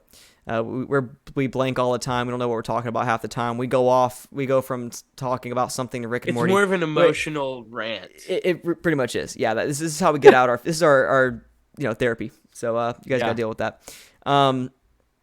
I haven't seen the movie, but I love the actor, phenomenal guy, who doesn't get a lot, even though a lot of attention, even though he's won 2 Oscars, almost back to back, right? In back to back years, I think I it was think it was 2003, close. 2005, right? Yeah, I think that sounds maybe. about right. I might be wrong there. It's close though. I'll definitely watch it though, bro, and get back to you on that, and we can even do an episode on it. No, I'm so down. Because that's the thing. It doesn't have to be new movies. You know what I mean? We I'll could have to do refresh myself, obviously. crap. Yeah, Because yeah. Oh, yeah, for sure, for sure. Cool, man. So, my number 5 is a superhero movie. My favorite superhero movie of all time, which is kind of crazy that I say that because this is not a movie I go back to a lot, but I think most people are like, oh, Dark Knight or Avengers Endgame. But my favorite's Captain America: Civil War. Uh, it's just fantastic, beautifully man. crafted, dude. I know, beautifully crafted. I'm so glad that you're into it too. I love that movie. There's a couple things that I love about it. This I think has one of the best stories of any Marvel movie in the MCU, and what I love about it is they pay so much attention to it. I feel like like nowadays, I don't think people would be able to sit there and pay attention to this story and let the story develop. I feel like nowadays they need a joke every 5 minutes. You know what I mean? Yeah. But this movie, it's so serious in the plot. It's so story driven. There you go. That's what I was looking for. So story driven. It's all about the story. And it's executed in a beautiful way. It's Tony Stark and Captain America, Steve Rogers, trying to figure out, government influence, whether the military should be involved in what they're doing. It's such a realistic thing, too. And that's what I love It's about it. literally what I love about that, and you just made a really good point. It gets so political, but it has nothing to do with like real life politics. Yeah. Like it's its own political world. You know Hmm. what I mean? And it's nothing that has to do with anything going on and what people are mad about and all that. Exactly. Exactly. It So was a you really can, great film. That's a so really good number 5. right, and that's the thing. Like you said, like with political films, I don't like watching like too political films or too many political films because then like I watch movies to get away from that stuff.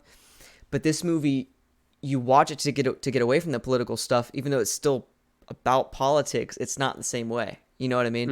Mm-hmm. And yeah, I love that movie. I love that the villain wins. Zemo wins. He actually gets them to go against each other. It's the whole point of his character, and he makes it happen, and he wins. And I love that to death, bro. Like it's so impactful. I think he comes back in the one of the miniseries with Falcon, I think, or something like that. Yeah. But I didn't see that. But I love the ending to his character. It's great. It's beautiful. He did what he wanted to do. And that final fight between Captain America and Iron Man is one of the best fights you'll ever see on screen. I got to go with that, bro. Hey, man. Great take. I love that movie. Actually, I didn't see it when it had first come out, and people were like, dude, you need to watch it. And when I Same watched it, I was just blown away. Yeah, I Cast didn't watch is it in theaters, which amazing. sucks. I really wish I would have.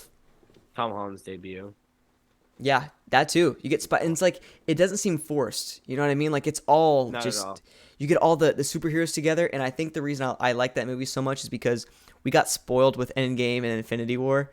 That was like the first like big mashup. You had the Avengers movies, but like this was like some new characters. It feels so cool. You have Ant-Man. You have Spider-Man. These new guys. I don't know. I dug it.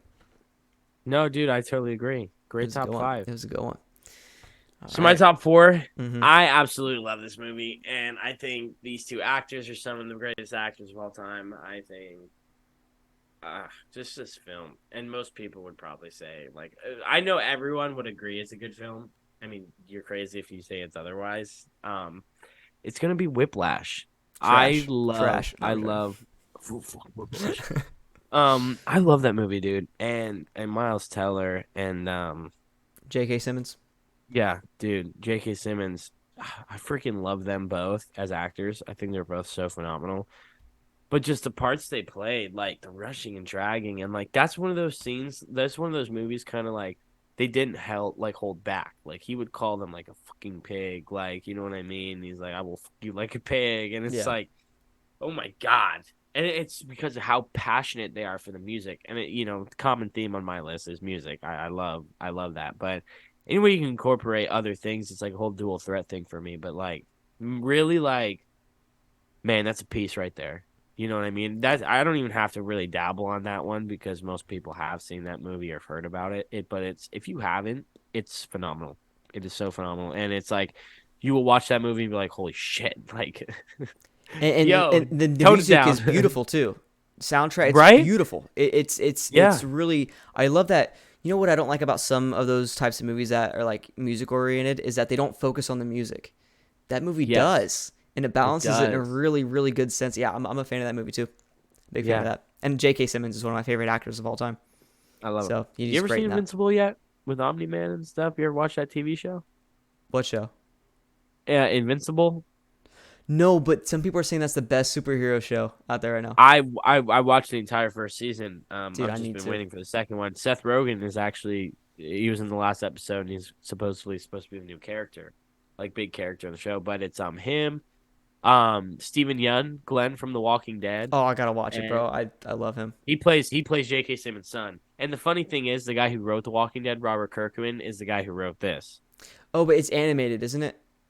It is, It's but animated. it's so good. It's Yeah, but I bet it's like Mortal Kombat mixed with Marvel. Like it's hilarious. that. No, I like right now. People keep talking about like the two big superhero shows, The Boys and The Invincible, boys in that, and that's yeah, pretty much what it is. Which The Boys is good. I stopped watching it in the second season though.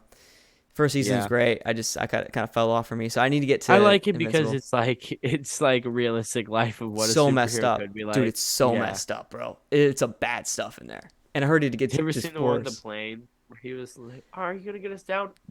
Of dude. course I am. I'll be right back. I'll be right back. Like we need to go. Terrible. Dude, it's so bad. Yeah, that was like the first like, oh my god moment, and then it just gets even worse, bro. He had the baby with like the little laser eye. He's like, Oh gosh. Yeah, yeah. like from The Incredibles. No, it's great. Yeah, good stuff. But no, that was a once again going way off track. Gotta love that. But no, Yeah. really, really good. Really good one right there. Gonna love that pick. Um, breaking my top four. I'm gonna go with another very well-made movie. This is a movie that should be in a lot of people's top 10. Shutter Island with Leonardo DiCaprio. And you know Um, what? Don't hate me. I've never seen it. dude, And it's okay. This is not like this is a popular movie, but it's not like the go-to for a lot of people. If that makes sense. yeah, no, and I was even looking at IMDb. I was looking at some popular movies, and that was like, I'm pretty sure that's in the top 10 best rated all time. Yeah. It's up there. I don't know if it's top 10, but it's up in like, pretty high. So I won't spoil it then. But this movie is the best plot twist movie I've ever seen. The best Yeah. build up. One of Mark Ruffalo's best performances. Top three performance out of Leonardo DiCaprio.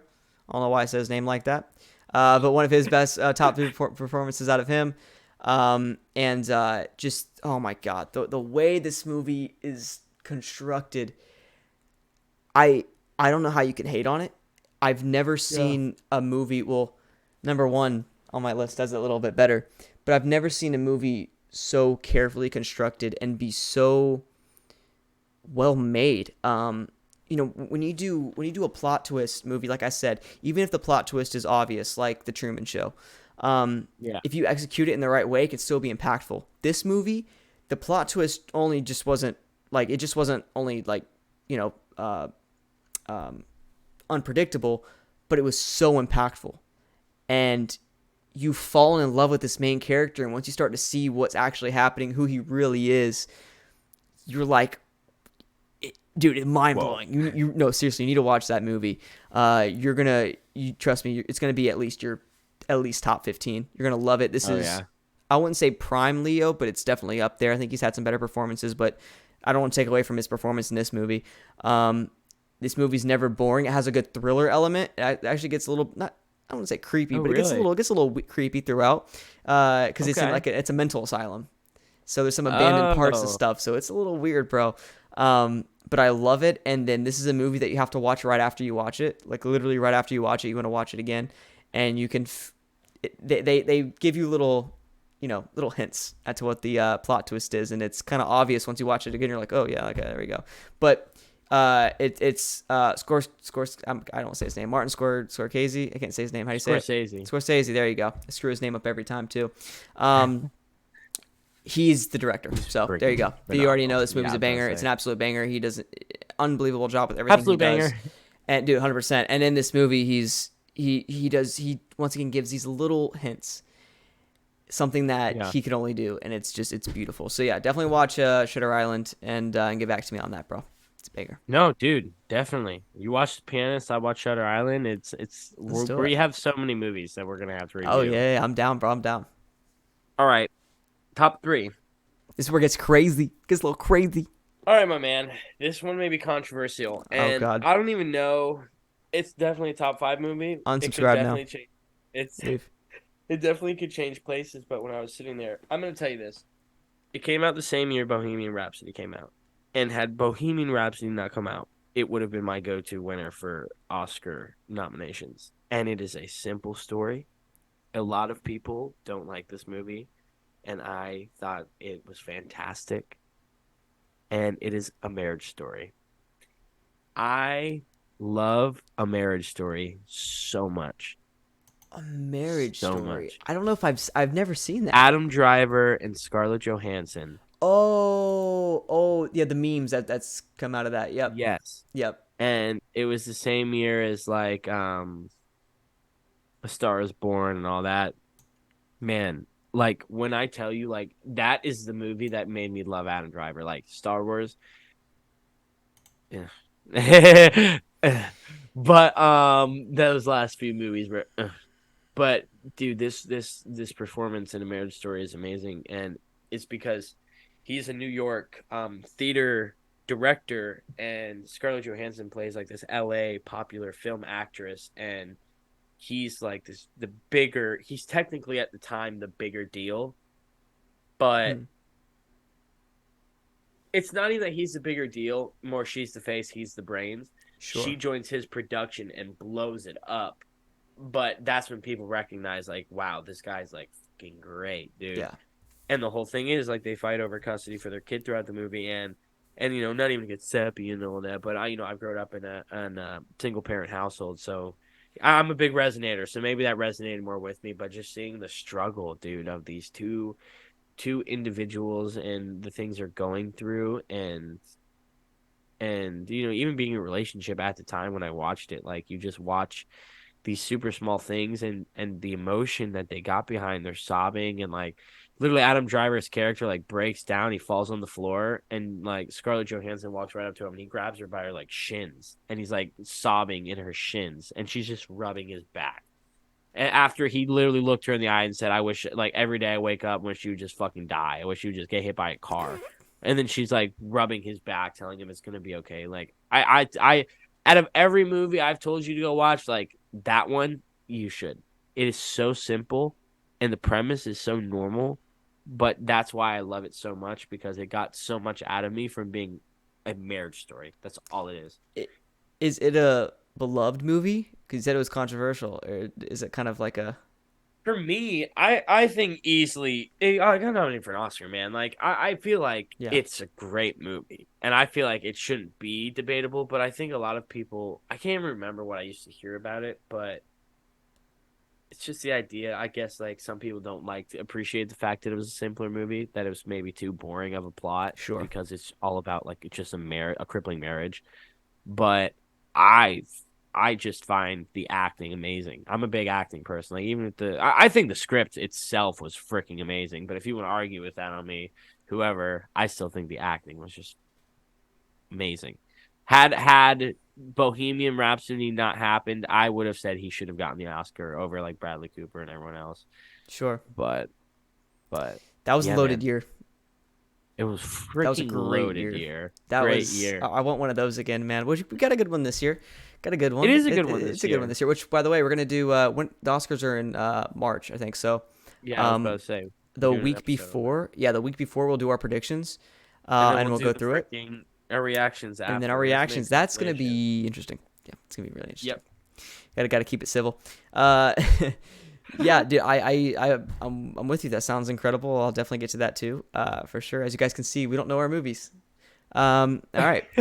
Yo, yeah, no. Let me just make that one quick comment. Me and Logan have both agreed we're terrible because we're just so involved in our craft, but we don't freaking know anything about movies. Like, not necessarily, but we should watch more movies, is what We I'm trying should. to say. We should. I rewatch the same ones over and over. I find the I'm ones the I same love way. and I rewatch Yeah, if them it ain't over broke, and don't fix over. it. Dude, that's what I'm saying, man. So I just need to get out. And also, I watch a lot of TV shows. And when I watch a TV show, I'm addicted to the TV show, and I can't I'm watch a movie because invested. it throws me off. You know, like Totally. I'm watching The Walking Totally. Dead right now. I'm 3 seasons in. Like it's hard for me to go and watch other Dude, I movies and met all stuff. of But them. I met all of them on set, dude. bro, they At the Walker Stalker convention. that's no, that's insane. I met Jeffrey Dean Morgan and Norman Reedus at my Creep Show premiere, and they were You there, told me bro. about. I Dude, think you told me about the Jeffrey Dean Morgan one. Jeffrey Dean Morgan was so cool, bro. He's so cool. Sweetest guy ever. Really cool Yeah. guy. Even though we don't like Negan. What he did to Glenn, unforgivable. Unforgivable. Top three for me. We're at number 3 right now. This is the horror movie that you definitely expected. I got Halloween, 1978. Dude, this movie, bro.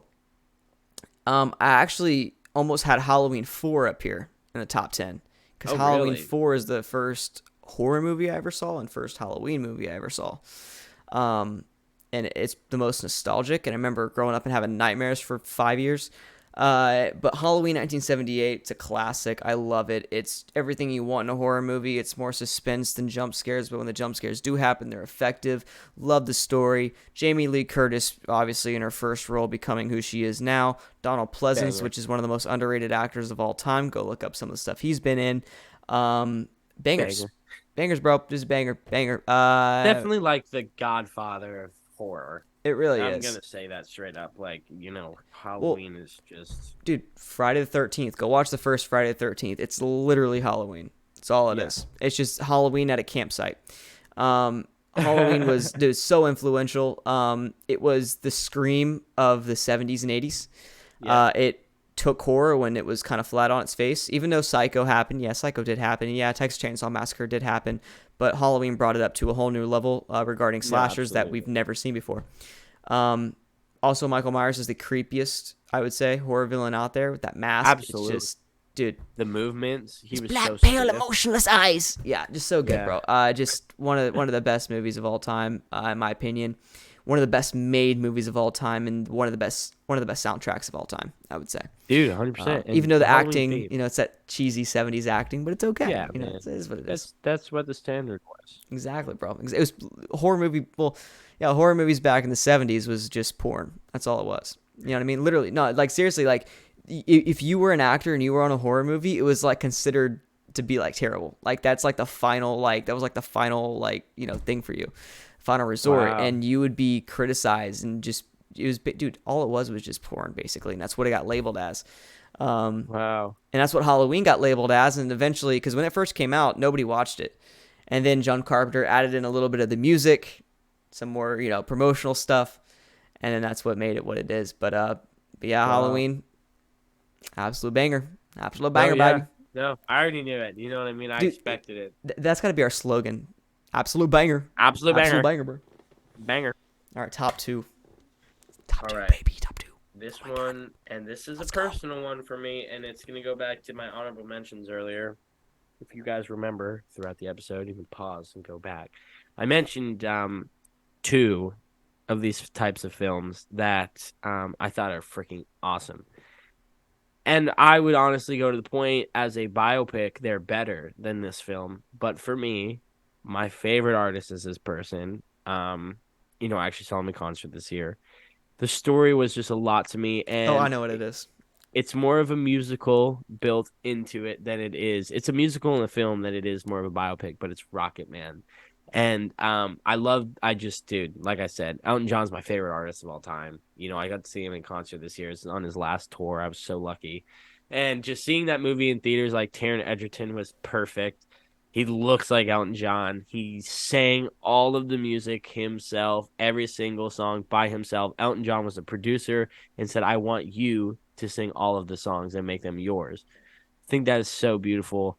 Elton himself was a producer, was on set the whole time, every day, making sure it was perfect. It's literally like Elton's brain.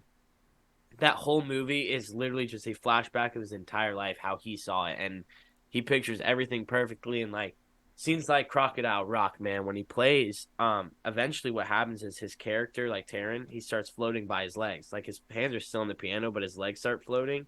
And when you look at like everyone in the audience, they're all floating, and it's like, "La," and it's all like super slow, and it's like, "La, la, la."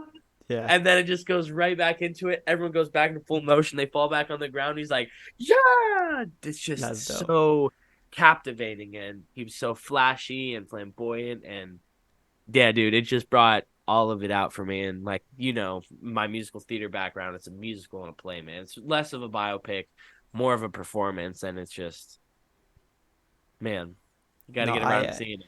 I knew that's where you're going. You always Got talked about the snubbed. Rocket Man. Got snubbed for an Oscar. Oh I'm yeah. telling you. Yeah. I've never seen it. I've never seen the Rocket Man. Um, I need to get to that too. I'm not really a I big think biopic guy though, but like you said, it's more of a musical. Yeah, I don't know how you feel about it. I know you I think you'd for sure appreciate and think like the acting was really good. Um, but some people were questionable about like that's why I feel like it doesn't get regarded as high as like Bohemian because it's like more focused on being a musical than it is about like being just a normal biopic, you know what I Hmm. mean? Yeah, So, you know what I mean?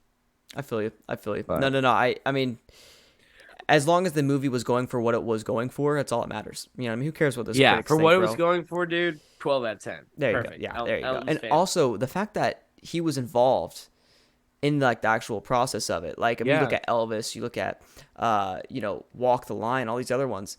All the guys were dead by the time they made the biopic. So the fact Yeah. that Elton John was able to be a part of it, that's all you need. It You made know it what I mean? more special. It really you could probably feel his like aura. Presence. Yeah, Yeah, exactly, man. over the entire thing.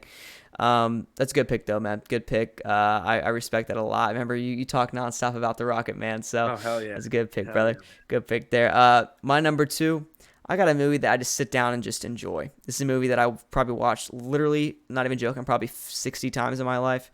Wow. Um, it's gonna be Grown Ups. Gonna be Grown Oh, Ups, bro. dude, you know what's 2010. so funny? That movie almost ended up on my list. That Yeah. movie is, and people shit on it. I For don't understand why? it, dude. I don't get it. It's the greatest family movie probably ever made. Thank you. Thank you. You could That do. is, You know what's funny too it is is. it's like you can sit there with your kids and watch it. Like it's not too inappropriate, but then Yeah. you rewatch it when you're older and you start to notice all these jokes that you didn't get when you were a kid, Uh-huh. and it makes it so much more fun, dude. It's like No, it's but so and iconic. you're so right. Like even the jokes. I remember the one where they're at the burger shop or like they're all getting like milkshakes and stuff. Hmm. She was like, "Oh, I want to get crunked," and then it's like the 6-year-old saying that, and they're all like, Yeah. but it's a family movie. It's all your favorite of the Adam Sandler crew, and they're just funny. Like it's a group of comedians, and they made a family funny movie. And yeah, exactly as I said, I personally think it is the best family movie of all time. Like family friendly movie. Sit there with any group of person and enjoy that movie. And I think it's the most rewatchable movie of all time. Like for some It reason, dude, is. I will sit there and I'll still laugh the entire movie, and it's my 60th Yeah. time. I can recite the lines through each scene, and I will Yep. still die laughing at some of the jokes because you pick up on new stuff, you know. And like you Yeah. said, when you get all those comedians together, it's iconic. Their chemistry's there. I think the reason people don't like it and people hate on it, even though I think everybody secretly likes it, people just have to hate. Yeah. You know what I mean?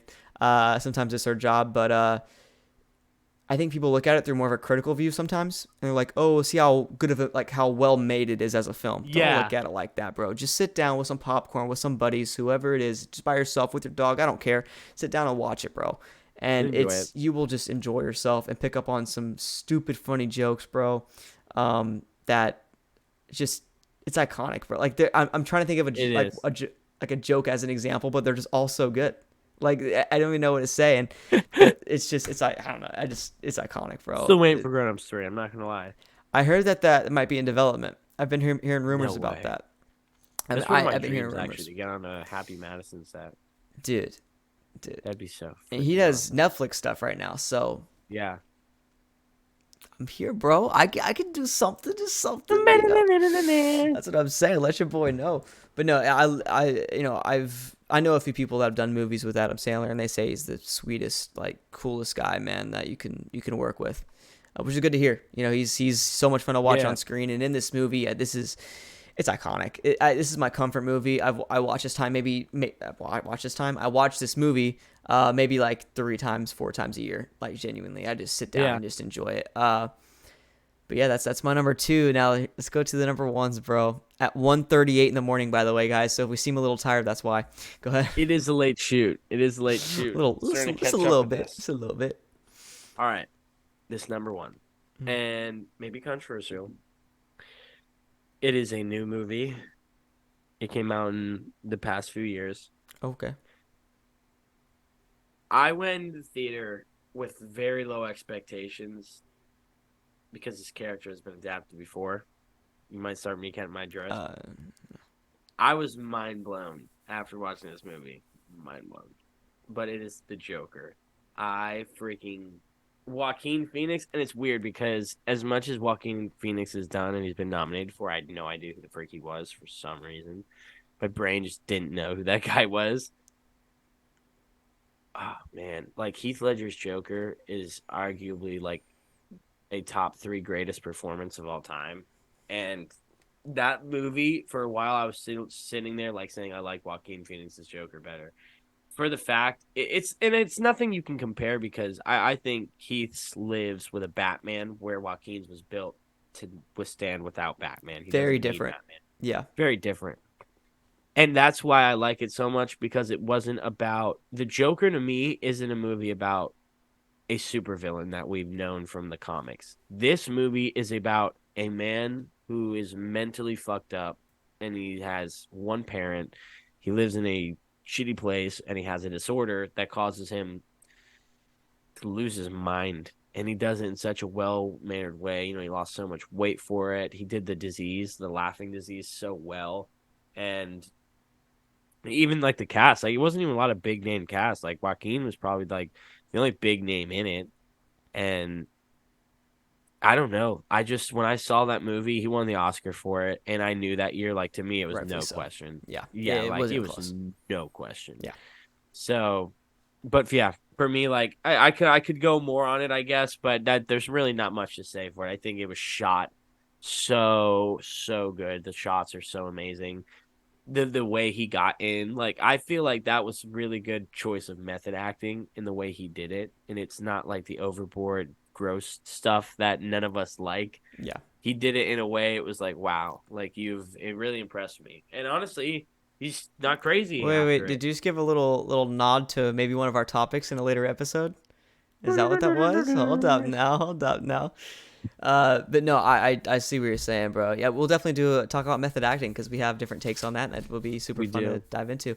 But no, he was phenomenal. I agree with you, man. I mean, there's people out there that say that really the only negative I hear about that film is the fact that it can be a little slow to people and be a little boring, which I understand. But what I think that is it's the art of the movie, man. No It's pun meant to intended. be like that. Right. It's Like a it's this ballad. slow descent into madness with this character. Yeah. And he's obviously always been crazy, but you see him just take another step forward, another step forward, another step forward. Yep. And then before you know it, one of the most shocking scenes I've ever seen in my entire life Absolutely. with Robert De Niro, bro. Just da, Yes. ba, ba, like I was about to say that's the only other big name, but he's not even in it that much, sadly. yeah, But unreal. crazy. Unreal. Like I I was it, definitely in the theater, like just like dude, staring through, like what the everybody was like yeah, it's not like it's it's not predictable, but it's not like it's like super unpredictable, but it's just the way that they led up to it. You know, it was you knew something was off, and it was so interesting. And do you know who directed Todd Phillips, right? Todd Phillips, yeah, man, Such a good job, man. I mean, unreal. I think he did a little bit of the screenplay. I don't know what he exactly did, but he was definitely involved somehow. He was unreal. What he did with the unreal. camera work and his way of telling that story. You know, he didn't try to copy what he didn't try to copy the feel of what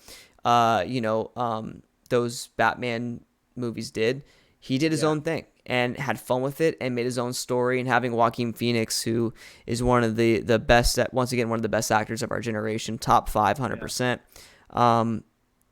Just unreal job by him. I mean, just beautiful. And I don't know how I'm going to feel about this second one coming up. You know, I've already told you about that one. I'm a little hesitant. But it should be. The only thing is, I want to have trust in them because obviously they won an Oscar for it. Like, I would like to really think that they're smart enough they made a project like that they wouldn't completely throw it in the can. The problem is, we'll see what happens. You know, I don't know. So I think they're gonna do good with it. I think it's gonna be a good movie. I just think Joker's a movie that's a one-off, bro. It's supposed to be. Once again, we talked about this earlier when we were talking about The Whale, like 2 hours ago, which was I love when a movie leaves you with questions, and the Joker doesn't only leave you with questions, but it leaves you just questioning your own life. You don't know what's happening. You don't know where you are, dumbfounded. There you go. And I love that. And I feel like if you do another movie, it takes away from the first film, which is why I'm not a big sequel guy. I'm not a big remake guy. Stick with that first one. Sometimes it's better as a one-off. Halloween, supposed to be a one-off. It was mystique. It was cool. You didn't know nothing about the characters, and then you kind of rip that away when you do 17 sequels. So and 2 remakes. So yeah, it's definitely a really fun film. I'm just really curious to see what they do with the second one, and I feel like you better enjoy 2019's Joker because the second movie might take away from it. Yeah, that's what I gotta say. Fair take. That's my number one. All right, my number one. I think we talked about this. Yeah, we did. This is I was gonna wait. I was gonna wait for this, bro, but I had to tell somebody about it. I watched this movie for the first time last week, and it's kind of a crime that I've never seen it until now. And the reason it's not on my top 10 because I got like 20 minutes through and something came up and I couldn't finish it. Dude, I know, and oh my god, okay, this is a film that, like I said, I think every actor needs to see. I think every person needs to see. This is some of the best acting I've ever seen in my life. The best camera work I've ever seen in my life, cinematography, the best score I've ever heard in my life.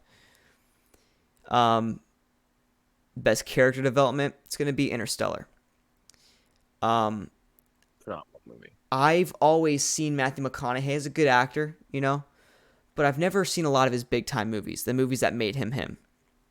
This is one of those movies that made him so respected, and rightfully so. He is unreal in this film. Top 10 acting performance of all time. Unreal. This movie does take a minute to kind of get into, which is like I said, first 20 minutes, it's kind of like, all right, what are we doing here? But then when it really picks up and they get ready to go into space, it's like it's worth it. Dude, it's just beautiful. I just watched it earlier today for the second time, and it's done so well. It's God, I don't even know what I can say about this film. Enough said. Enough said. It's Interstellar. Just the visuals, man. I mixed with the soundtrack. You're not watching a film. You're experiencing something. It's an experience. Yeah. And I don't say that a lot, and I don't say, and I'll call this film brilliant. I don't call a lot of films brilliant because I picture like a 1950s French director with like the twirly mustache.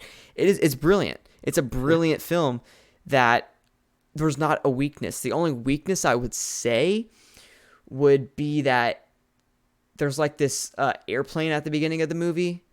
This little like smaller plane. I don't know what it is exactly. That doesn't mean anything to the story because it was originally supposed to mean something to the story, but while they were filming it and later on in the final drafts, they just decided to go into another direction with it. You'll know what I'm talking about when you watch it, Brayden. But that's the only negative, and it was only like a 5-minute like departure from the story, so it's really not that bad. The pacing is beautiful, and this is a film that can be confusing. But unlike Inception, where you need to watch the film 5 times to understand it, which is also a Christopher Nolan one, this one is easy to understand. It's a very confusing scientific sci-fi movie that's told in a way for you to understand it. And listen, I've only cried. I've told Brayden this 4 or 5 times in my life, and that's not me trying to be cool. That's just me. I'm not a crier. I'm not an emotional person. I cried for about 30 to 45 minutes after this film, nonstop. Could not stop, and it's a film that just brought me in right away. And this is what The Whale could have been, which is why I'm so angry with that film, because I needed something. This movie had that. It grabbed me from the beginning.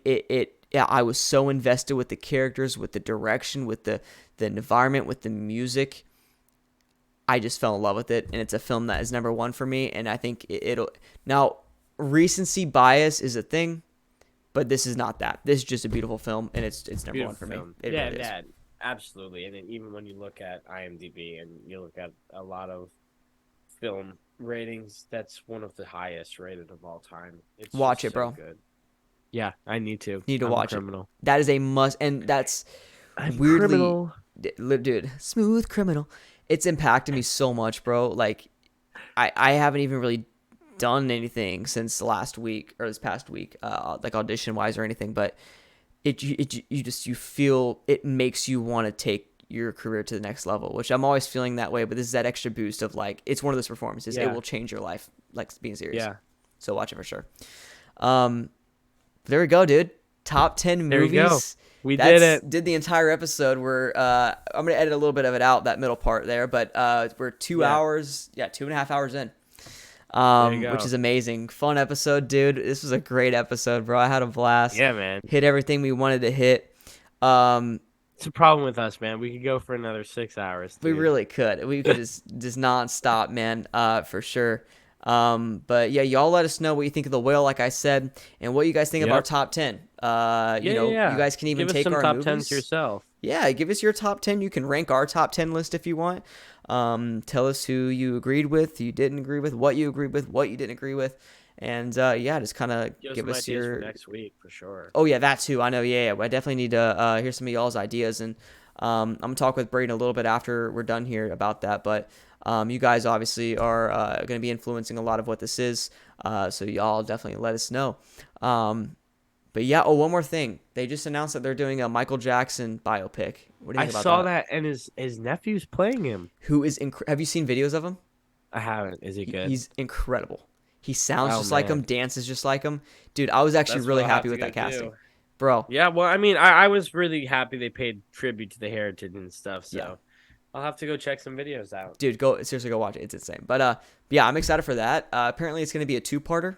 It's going to be the first one and second one. The first one goes up to the Beat It days, I think, or the Thriller days, and then after that's the rest of his life. So before the skin condition really actually started to take over, become noticeable. Yeah. Well, also think about it. You have the Jackson 5, so there's so much story to tell there as well. Dude. So that's why the first movie, that's why the second movie might seem like it's a longer time frame, but there was so much that went on in Michael's career early on. But yeah, dude. So that's gonna be exciting. I'm excited about that.